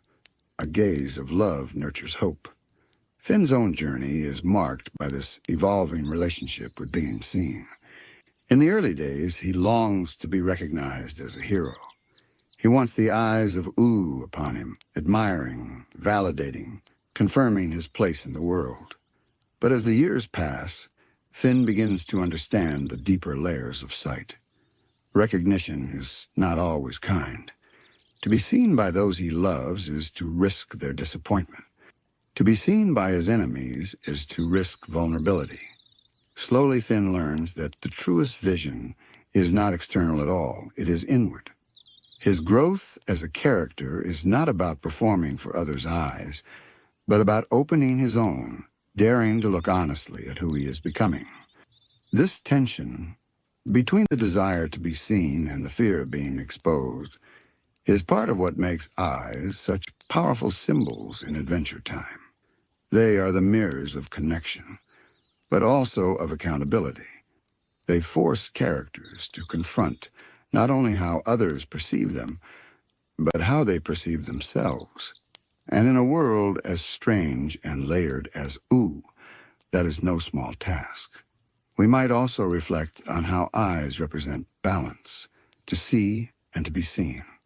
Too much sight without compassion becomes surveillance, a cold and consuming gaze. Too much hiding without the willingness to look becomes blindness, a retreat from truth. Somewhere in between lies the delicate middle path. Eyes that notice without devouring. Eyes that open gently like windows inviting in the light. The series often highlights this through moments of stillness. A glance exchanged between Finn and Jake during a quiet victory. Marceline closing her eyes as she sings, then opening them again to reveal tears. Ice King, in his rare lucid moments, looking at the people around him with sorrow and yearning. Each of these moments uses eyes not to frighten or overwhelm, but to remind us of presence. To see is to be here now, awake to what is unfolding. Perhaps this is why eyes so often appear in magical contexts, too. They remind us that attention itself is a kind of magic. To pay attention to something is to give it weight, to make it real. The magical eyes on the Enchiridion, the glowing eyes of Orgolorg, even the watchful eyes painted in backgrounds and ruins across Ooh. They are not only symbols of power, they are reminders of focus. What we look at grows larger. What we ignore fades away. In this way, the eyes of Ooh whisper a lesson about our own world. Choose carefully what you give your gaze to, for it shapes both you and it. And so, when we gather all of these threads together, Eyes in Adventure Time emerge as more than just recurring imagery. They are the embodiment of awareness itself. They are windows, thresholds, weapons, and gifts. They are the watchers, steady and unblinking, but also the windows that open inward, showing us that to truly see another, we must also be willing to see ourselves. As we close this segment, think of eyes not only as parts of characters, but as presences in the story. Every glowing gaze, every shadowed stare, every wide-eyed glance of wonder, they remind us that vision is both fragile and infinite. In Ooh, as in our world, to look is never a neutral act. To look is to connect. To look is to cross a boundary. To look is, in some quiet way, to change the story. Throughout the land of Ooh, there are many strange and wondrous doors, gateways, and hidden passageways. Some open with a shimmer of magic. Some tear through the very fabric of space, and others are quiet and almost invisible, waiting only for the right moment or the right person to notice them. These portals are not just plot devices. They are woven deeply into the themes of the series. They represent crossing, change, and the mystery of what lies beyond. Think for a moment about how natural it feels, even in our own lives, to think of thresholds as special. A doorway is not just wood and hinges. It is the space between rooms, between one state of being and another. Stepping through a doorway, even an ordinary one, is always a small act of transformation. In Adventure Time, this idea is stretched outward into the infinite. Portals are thresholds magnified, powerful places where the familiar falls away, and new rules, new risks, and new wonders come into play. One of the most striking portals we encounter in the series is the Nightosphere Gate. It is chaotic, swirling, alive with an energy that feels both dangerous and irresistible. To step through it is to leave the known world behind and descend into something raw and unpredictable. The Nightosphere itself is not just another location. It is another state of being, a reflection of temptation, chaos, and the testing of one's spirit. The portal that leads there mirrors this. It is not a clean door or a simple passage. It looks more like a wound in the air, jagged and glowing, a space that seems to watch you as much as you watch it. Passing through it changes those who dare, not only in where they stand, but in how they see themselves. But not all portals in Adventure Time are so ominous. Some are gentle, curious, almost playful. Remember the portals that bubble and shimmer, sometimes leading to dreamscapes or miniature dimensions. They remind us of childhood games, of closets that could hide whole new worlds, or mirrors that might open if we only touched them at the right time. These lighter portals carry a sense of wonder. They whisper to us that the universe is full of secrets, and sometimes, if we are lucky, it lets us peek behind the curtain. Portals often serve another purpose as well. They test intention. Not everyone can pass through every portal. Some open only for those who carry a certain object, or who speak a certain word, or who hold a certain truth in their heart. This is a theme repeated many times throughout the show. Passage requires more than desire. It requires readiness. Finn, in particular, must learn again and again that entering a new space, whether it is literal or symbolic, demands growth. He cannot simply walk into a higher realm of understanding until he has become the version of himself who belongs there. The most profound portals in Adventure Time are not just about moving from one place to another, but about crossing into deeper realities. They take characters into the cosmic threads of the multiverse, where stars shimmer in endless patterns, and time itself bends like a river. When we see Finn, Jake, or even Ice King cross into these spaces, it feels as though we too are standing on the edge of infinity, peeking into mysteries too vast for us to fully hold. These portals remind us that the world of Ooh is not closed or simple. It is porous, open, threaded with infinite possibilities. And yet, just as often, portals in Ooh are small, quiet things. A hidden passage in a cave, a trapdoor beneath a bed, a keyhole glowing faintly in the dark. These smaller thresholds are no less meaningful. They remind us that magic and transformation are not only found in grand cosmic spectacles, but also in the everyday act of stepping into something new. Each threshold, whether small or infinite, is a story waiting to begin. In all of these ways, portals and thresholds remind us of the fragile boundary between safety and the unknown, between the self we are and the self we might become. To cross them is to accept change. To hesitate at their edge is to linger in possibility. Both choices carry their own weight, and both are honored in the series. As we sink deeper into this theme, we begin to see that portals are not only doors in the world of ooh. They are also symbols within us. Every time Finn takes a step into danger, or Marceline sings her way into a memory, or Ice King teeters on the edge of madness and clarity, they are standing at thresholds. They are choosing whether to remain in the familiar or to step forward into something uncertain. And that is what makes these symbols so powerful. Portals are not just fantasy. They are reflections of our own lives, our own moments of choice, when we stand on the edge of something new and must decide whether to step through. When we think of portals in Adventure Time, perhaps the most unforgettable is Prismo's time room. Unlike the chaotic whirl of the Nightosphere's gateway, or the playful shimmer of smaller magical rifts, Prismo's space is still and calm. It exists outside of time, suspended like a dream between seconds. Entering this portal is not a violent act, but a gentle crossing, as if reality itself is holding its breath to allow passage. The time room is a perfect example of how portals are not merely ways of traveling, they are invitations into new modes of being.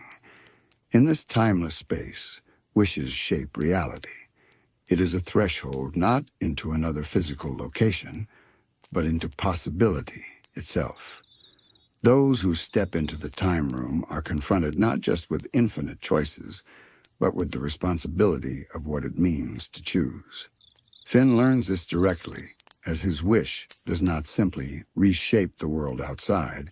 It reveals to him the truth of desire, consequence, and the threads of reality that tie every choice together. This is the essence of thresholds in ooh. They do not only ask where you want to go, but who you are when you step through. Prismo's portal shows that entering a new realm requires clarity of spirit. A reckless wish can unravel reality, while a mindful one can gently align the cosmos. In this way, the portal reflects back the heart of the one who crosses it. Beyond the time room, the show often lingers on the idea of multiverse portals. These gateways are sometimes shown as cracks in reality, sometimes as swirling cosmic eyes, and sometimes as simple doorways into strange alternate spaces. They remind us that ooh is not the only version of itself. Countless variations stretch outward, each with its own stories, its own characters, its own possibilities. These portals are humbling. They whisper that no matter how much we think we understand, there is always more, always another angle, another path not taken. For Finn, glimpsing these portals into alternate selves is both wondrous and unsettling. To see a different version of himself is to be reminded that identity is not fixed, that life could have unfolded differently. Each multiverse portal becomes a mirror, showing him not only what he is, but what he might have been. And for the audience, these moments carry the same quiet awe.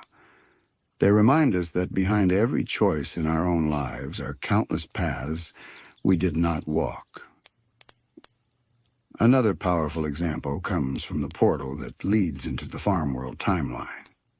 This is not just a doorway into another place, but into another story entirely. One where the Mushroom War left a harsher mark, and where Finn's destiny unfolded in a very different way. Here the portal acts almost like a storyteller's hand, flipping the page to reveal a new chapter, a new possibility. It underscores how thin the veil between worlds truly is, and how fragile the thread of one's own reality can be. Even smaller portals carry this weight of meaning. Think of the tiny doorways Finn and Jake sometimes discover, leading into pocket realms. These playful spaces often seem harmless, even silly, but they carry the same lesson. Stepping into a new space always shifts perspective, even if only for a moment. These pocket worlds allow the characters and us as viewers to see things differently. What all of these examples reveal is that portals in Adventure Time are never casual. They always carry intention, symbolism, and transformation. To cross a threshold is to say yes to change, to step willingly into the unknown. Whether it is Finn choosing to enter the Nightosphere, or stepping through into Farm World, or simply opening a hidden passage in a cave, each moment is a quiet meditation on the nature of transition. And perhaps this is why portals are such recurring motifs in the show. They reflect a truth that is universal. Life itself is made of thresholds, childhood to adolescence, fear to courage, loneliness to love. Each step we take carries us into a new space, one we cannot fully predict until we arrive. Just like Finn and Jake, we too are always standing at doorways, deciding whether to step through. When we think of portals, we might first imagine them as neutral spaces, simply bridges between one place and another. But in Adventure Time, portals are never neutral. They carry intent, they test identity, and they often leave those who pass through them forever changed. This is perhaps most evident in the stories of Ice King, Betty, and the Lich, three characters whose fates are deeply entangled with thresholds. Take Simon Petrikov, the man who became Ice King. His entire life is marked by a threshold he never truly chose. The moment he put on the crown. That crown itself is a kind of portal, not in the literal sense of opening a doorway, but in how it transports him across the boundary between self and other. Simon's passage into the identity of Ice King is not a physical crossing, but a psychological and spiritual one. Yet the series treats it with the same reverence as a doorway into another dimension. He is pulled across, step by step, into a new existence he cannot return from. Later, we see Simon and Betty's story intertwine with literal portals. Betty's desperate quest to save Simon takes her across cosmic thresholds, into spaces like Prismo's time room, into rips in reality itself. For her, every portal is an act of devotion, a willingness to step into the unknown for love. But these journeys are never easy.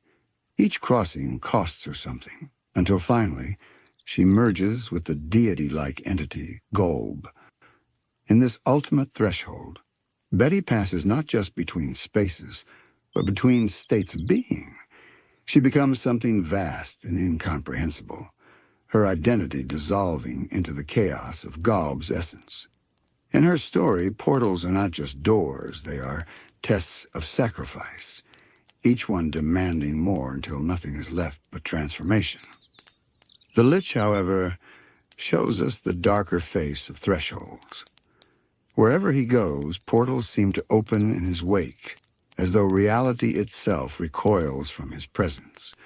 When he manipulates the multiverse portals, it is not with curiosity or wonder, but with hunger. To the Lich, every threshold is an opportunity to spread his influence further, to seep into new worlds and corrupt them. His presence warps portals into something parasitic, their openings more like infestations than gateways.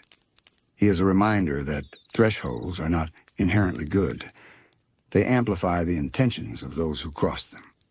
In the hands of the Lich, a portal becomes a wound. What is striking in all of these stories is how portals are tied not to destination, but to essence. Simon's crown is a portal because it shifts his being. Betty's crossings are portals because they reshape her love into sacrifice. The Lich's gateways are portals because they spread his corruption like roots. In every case, the act of stepping through is inseparable from identity. Who you are determines what the threshold becomes and what lies on the other side. This theme returns again and again in subtler ways.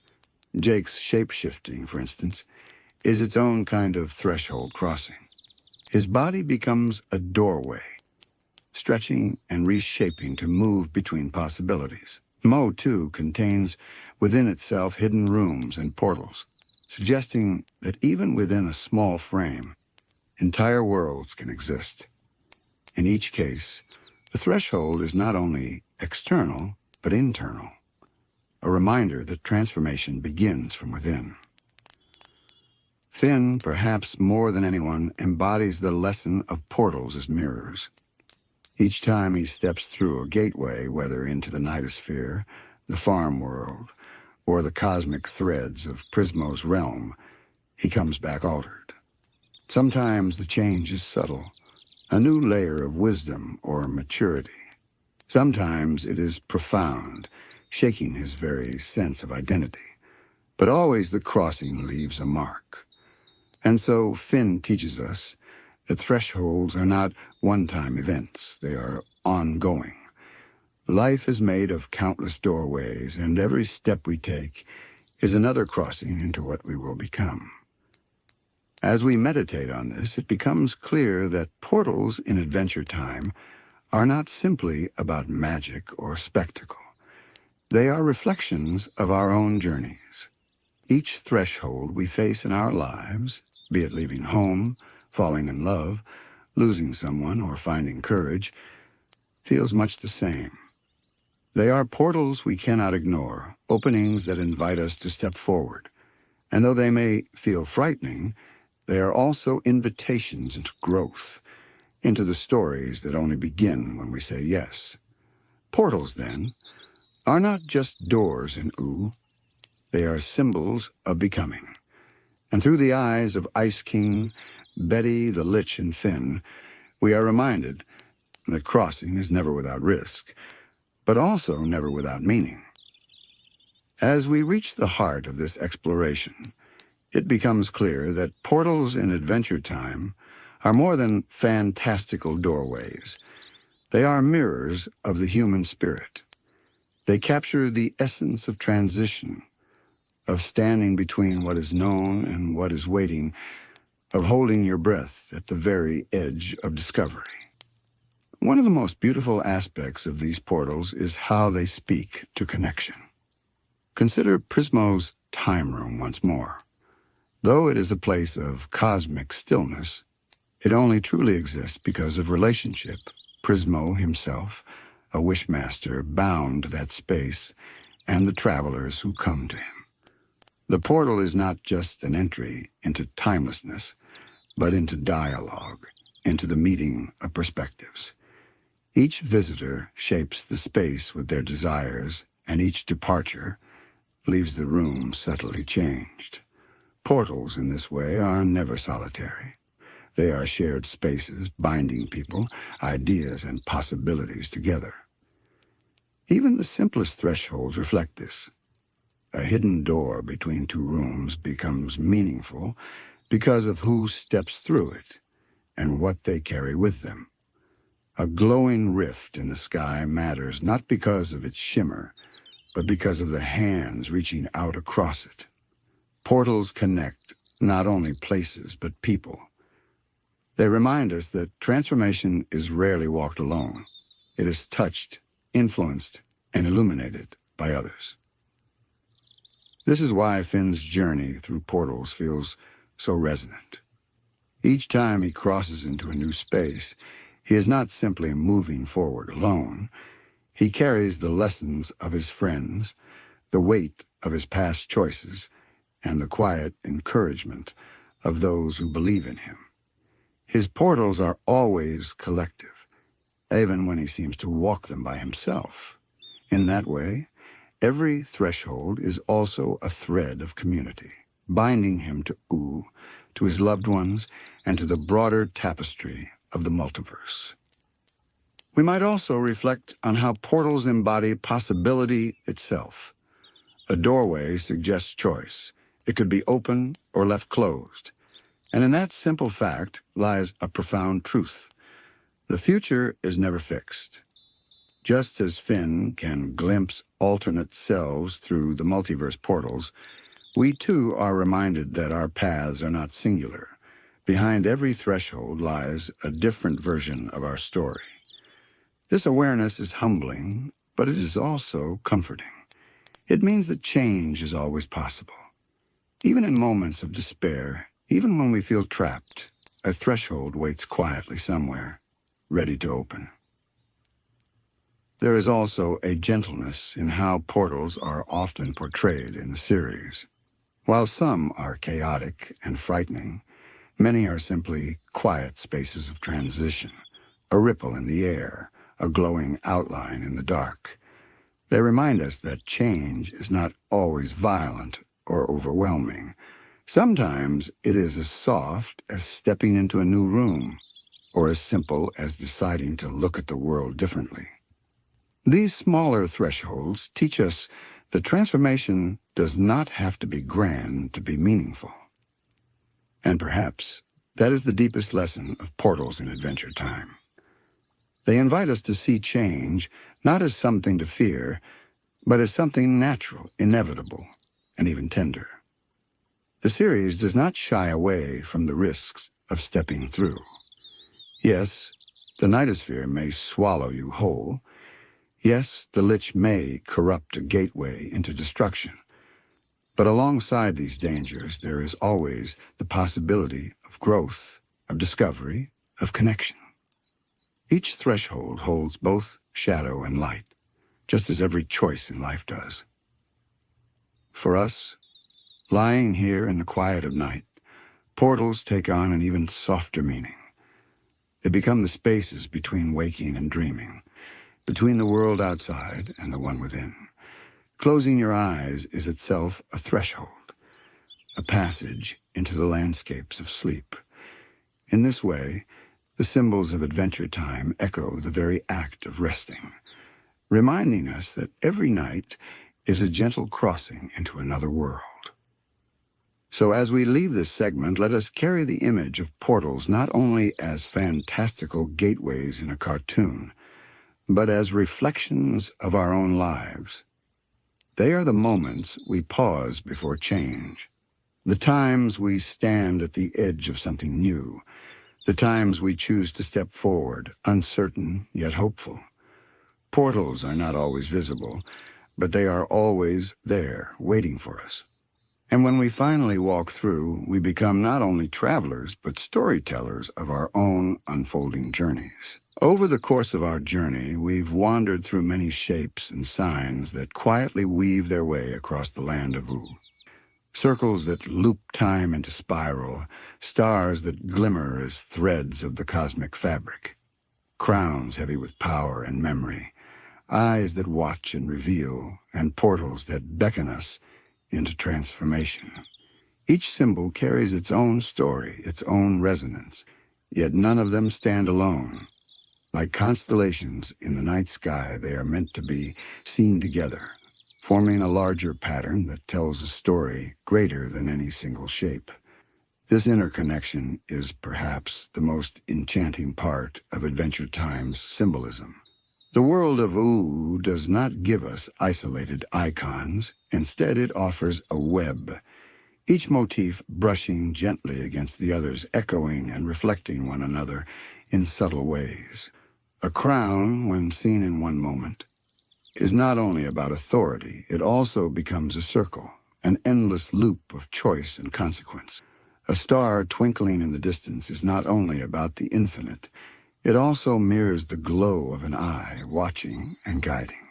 A portal does not only open into the unknown, it shares its form with both the wide gaze of an eye and the spiraling loops of a circle.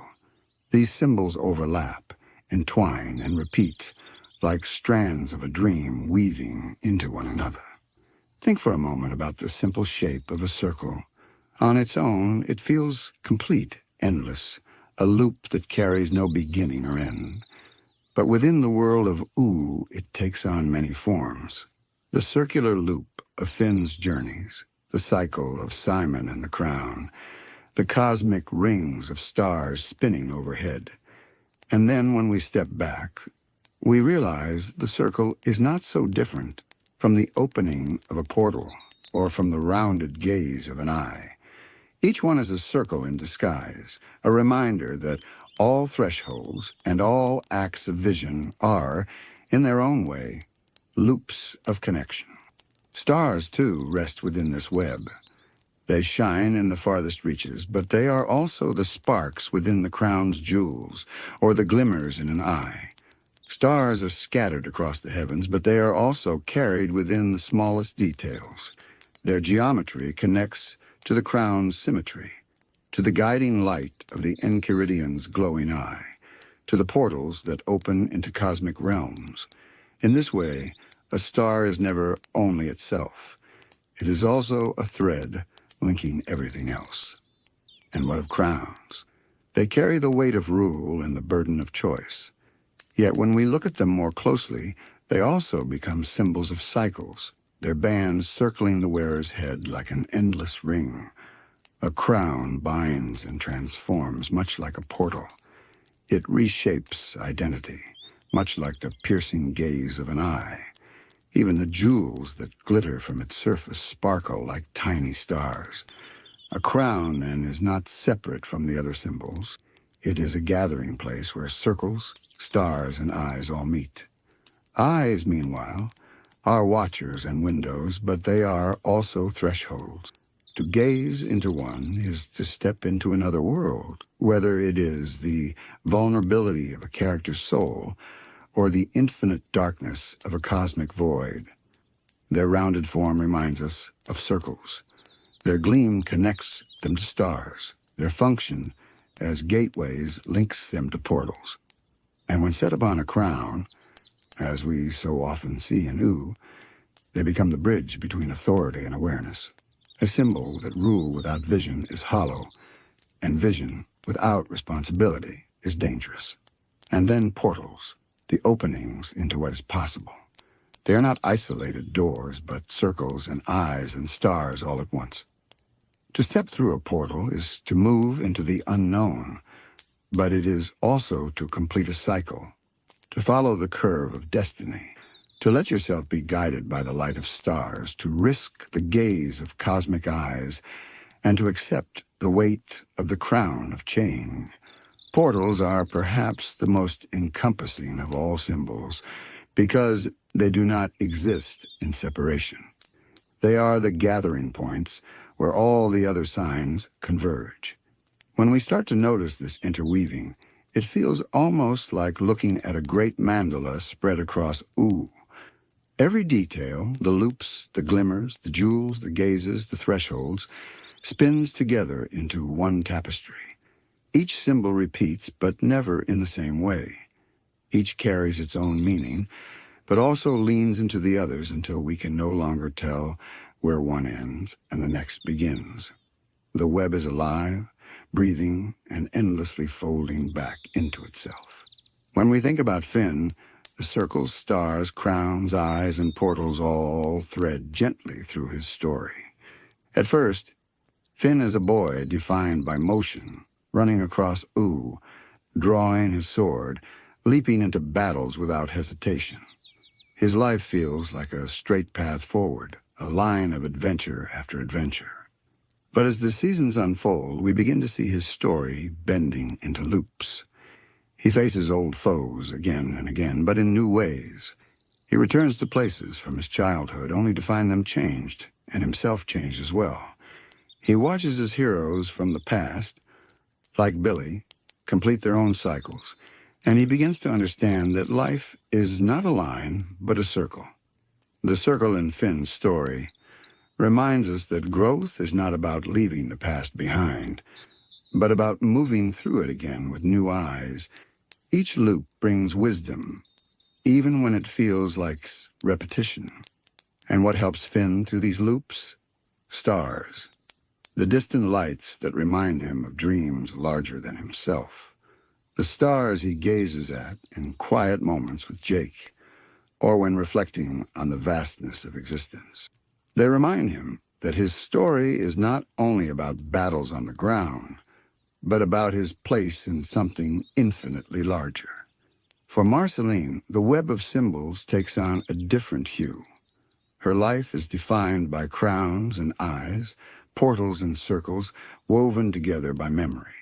The crown of her father looms over her, his authority, his dominion, his power. It is a crown she both rejects and carries within herself. She has eyes full of history, eyes that have seen centuries of pain and joy, eyes that remember the world before the Mushroom War. Each time she looks at Simon, or at Finn, or even at herself, those eyes become portals, opening into past and present all at once. Her music becomes her circle, a loop of melody that carries memory forward. Every song she sings is a return, but never quite the same as before. It heals, it wounds, it transforms. And when she looks up at the stars, there is always a sense of longing, as if some piece of her belongs among them, far away from the burden she carries. In Marceline's story, the web of symbols forms a kind of bittersweet tapestry, reminding us that power, memory, and love are all bound together, and none can exist without the others. And then there is Simon. Perhaps no character embodies the weight of these symbols more completely than he does. The crown rests heavy on his head, reshaping him, trapping him in cycles of memory and loss. The circle of his story is cruel, repeating endlessly, as he tries to hold on to his humanity, while the crown's magic erodes it. But within that loop we see eyes watching him, Betty's, Marceline's, Finn's, and his own, glimpsed in fleeting moments of clarity. Those eyes are portals, windows into the fragile soul still flickering inside him. Stars, too, cling to Simon's story. Betty reaches for them, literally becoming a star-like figure as she merges with Galb, scattering into the fabric of the cosmos. Her sacrifice pulls Simon's story into a realm beyond earthly loops, binding his fate to cosmic threads. Portals, both literal and symbolic, define his path, whether it's the portal opened by the crown itself into madness, or the portal Betty creates to step into Galb's power. Through Simon, we see how each symbol is not merely an image, but a living force, shaping destiny in ways both beautiful and tragic. Taken together, Finn, Marceline, and Simon reveal how the web of symbols works not as decoration, but as a mirror of life itself. Circles remind us that our stories repeat, but with change. Stars remind us that we are part of something vast and unknowable. Crowns remind us that power is both a gift and a curse, a weight that reshapes those who carry it. Eyes remind us that to be seen or to see deeply is to be transformed. Portals remind us that change always requires a step into the unknown. And in Ooh, these symbols are never separate. Each one leans upon the others, forming a living pattern that grows as the characters grow. When we look at the land of Ooh itself, we can see how the world is stitched together by the same web of symbols. The setting is never just a backdrop. It is a breathing canvas where circles, stars, crowns, eyes, and portals leave their marks. It is as if the world itself remembers, whispering through shapes and patterns that repeat across valleys, castles, dungeons, and skies. Take the ruins scattered across Ooh.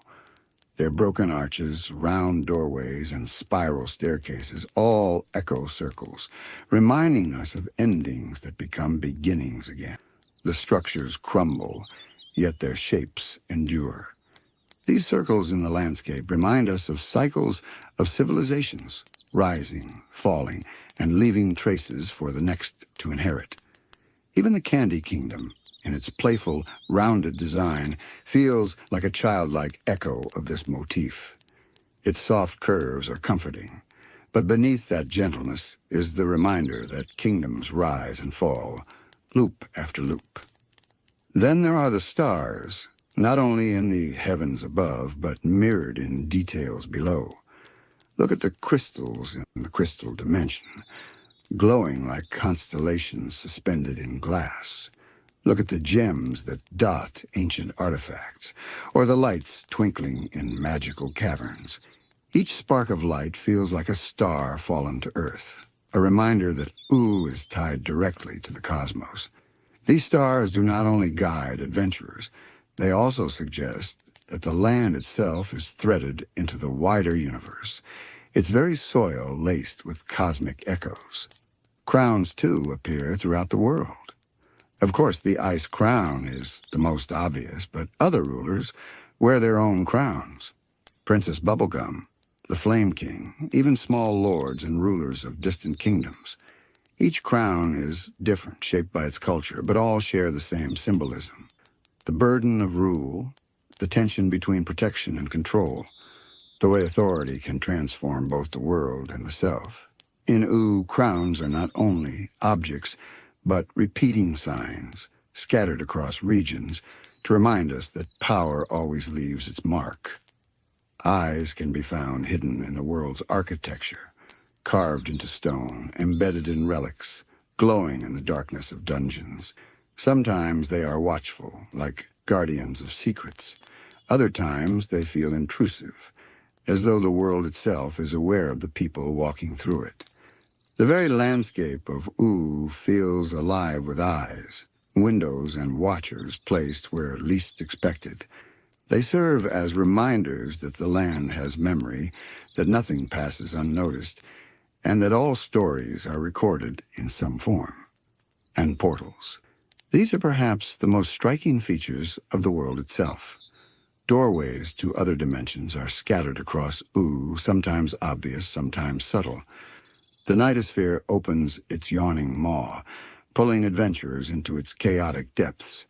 Time portals shimmer, bending the present into spirals of the past and future. Even smaller thresholds, like magical doors or enchanted wells, act as portals, quietly inviting characters to step into new realities.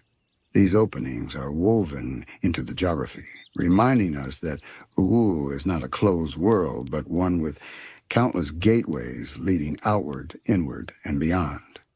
When we see all these elements in the land, we begin to realize that U itself is a living symbol.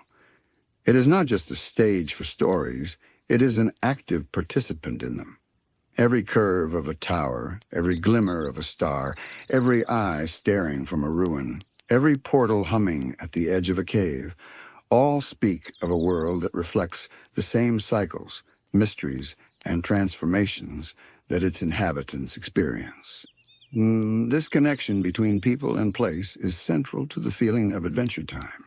The characters are shaped by the world, and the world in turn carries the memory of its characters. When Finn grows, the land changes with him. When Simon loses himself to the crown, the coldness of the Ice Kingdom spreads across the map. When portals open, they do not only shift the characters' journeys, they shift the landscape itself. The world and its people are one web, woven together by the repeating patterns of symbols. The beauty of this design is that it mirrors the truth of our own lives. Just as U is filled with circles, stars, crowns, eyes, and portals, so too are our own worlds filled with symbols that guide, remind, and shape us. Adventure Time uses its world not only to tell a story, but to whisper a gentle reminder. The places we live in remember us just as we remember them. Our homes, our cities, our skies. They hold echoes of our lives, forming their own symbolic webs that outlast us. And so, as we drift deeper into this reflection, it becomes clear that the web of symbols is not simply an artistic flourish. It is the heartbeat of the land of U itself. It binds the characters to the world to the cosmos, and the cosmos back to the smallest of moments. Every circle, every star, every crown, every eye, every portal is a thread. Together they form a net that catches all stories, all memories, and all possibilities, holding them gently until it is time for them to unfold again. As we approach the end of our journey tonight, let us linger for a moment on the way this web of symbols shapes not only the stories within Adventure Time, but also the way we experience those stories ourselves. For when we step into O, we are not simply watching events unfold. We are walking into a living dream, one where every symbol is a quiet companion, guiding us toward deeper reflection. Consider the circles once more. They remind us of cycles of growth, return, and renewal. In U, these circles are endless, yet never stagnant, always carrying a sense of motion and change. And in our own lives, we can recognize these loops too. The way we revisit old memories, returning to them with new eyes. The way seasons pass and return again. The way friendships drift apart and then circle back, sometimes stronger than before. To notice the circle in adventure time is to notice the circles in our own days, whispering that even when things feel like an ending, there is always a beginning waiting quietly in the same shape. Stars, too, live not only in the skies of U, but in our hearts. They are reminders of wonder, of mystery, of the infinite. When Finn looks to the stars, we feel that same longing, the desire to know what lies beyond, the wish to belong to something vast and luminous. And when we look at the stars in our own night skies, perhaps we feel little of U within us, the reminder that each of us is a spark, shining briefly but brightly, part of a greater constellation of existence. Crowns remind us of the weight of responsibility. In U, crowns change those who wear them, sometimes in ways that are painful or irreversible. Yet they also reveal that power is not only about command, it is about the choices we make when we are given influence, however small. For us, the crowns in our lives may not be jeweled or enchanted, but they are there. The responsibilities we carry, the promises we keep, the ways we affect those around us. To see a crown in adventure time is to see the burden and beauty of leadership in any form it takes. Eyes remind us that to see is also to be seen. They are windows into souls, into truths we may not always want to face. In U, eyes guard secrets, reveal vulnerabilities, and connect characters to one another in profound ways. In our world, the gaze of another person carries its own weight, reminding us of intimacy, trust, and the courage it takes to truly look and to be looked upon. The eyes in adventure time guide us to consider how we connect with others and how we allow ourselves to be vulnerable. And finally, portals remind us that change is always a threshold. To step into the unknown is daunting, whether in U or in our own journeys. But portals are necessary. They are the moments that carry us from one chapter to the next. They may open into strange new worlds or into deeper truths within ourselves. Each portal asks for courage, but also promises growth. And when we look at the portals of adventure time, we are reminded of the doors in our own lives, the thresholds we cross that shape who we become. Taken together, these symbols form not only the language of U, but a language we carry with us as well. Adventure time, in its playful, surreal, and tender way, holds up a mirror to life. It tells us that stories are never just entertainment. They are guides, dreamlike patterns that help us make sense of our own paths. The web of symbols is a web of meaning, and when we rest in it, we are reminded of how connected everything truly is. Perhaps that is why Adventure Time continues to resonate so deeply. Beneath its humor and its chaos lies a gentle tapestry of signs circling endlessly back to themes of growth, loss, love, and renewal. Each circle, star, crown, eye, and portal whispers softly that life is more than what it seems, that even the strangest moments carry significance, and that all things are bound together in a web too vast and beautiful to ever fully understand. And so, as we close tonight's exploration, let us hold these symbols lightly in our minds. Let us remember the cycles that carry us forward, the stars that guide us, the crowns we wear with responsibility, the eyes that see and are seen, and the portals that await us with every step into the unknown. Adventure Time may be a story of a faraway land, but it is also a reflection of our own. With that, sleepyheads, I hope you drift gently into rest, carrying these symbols like quiet companions into your dreams. Until next time, may your night be peaceful, your mind calm, and your heart open to the wonder of stories. Good night.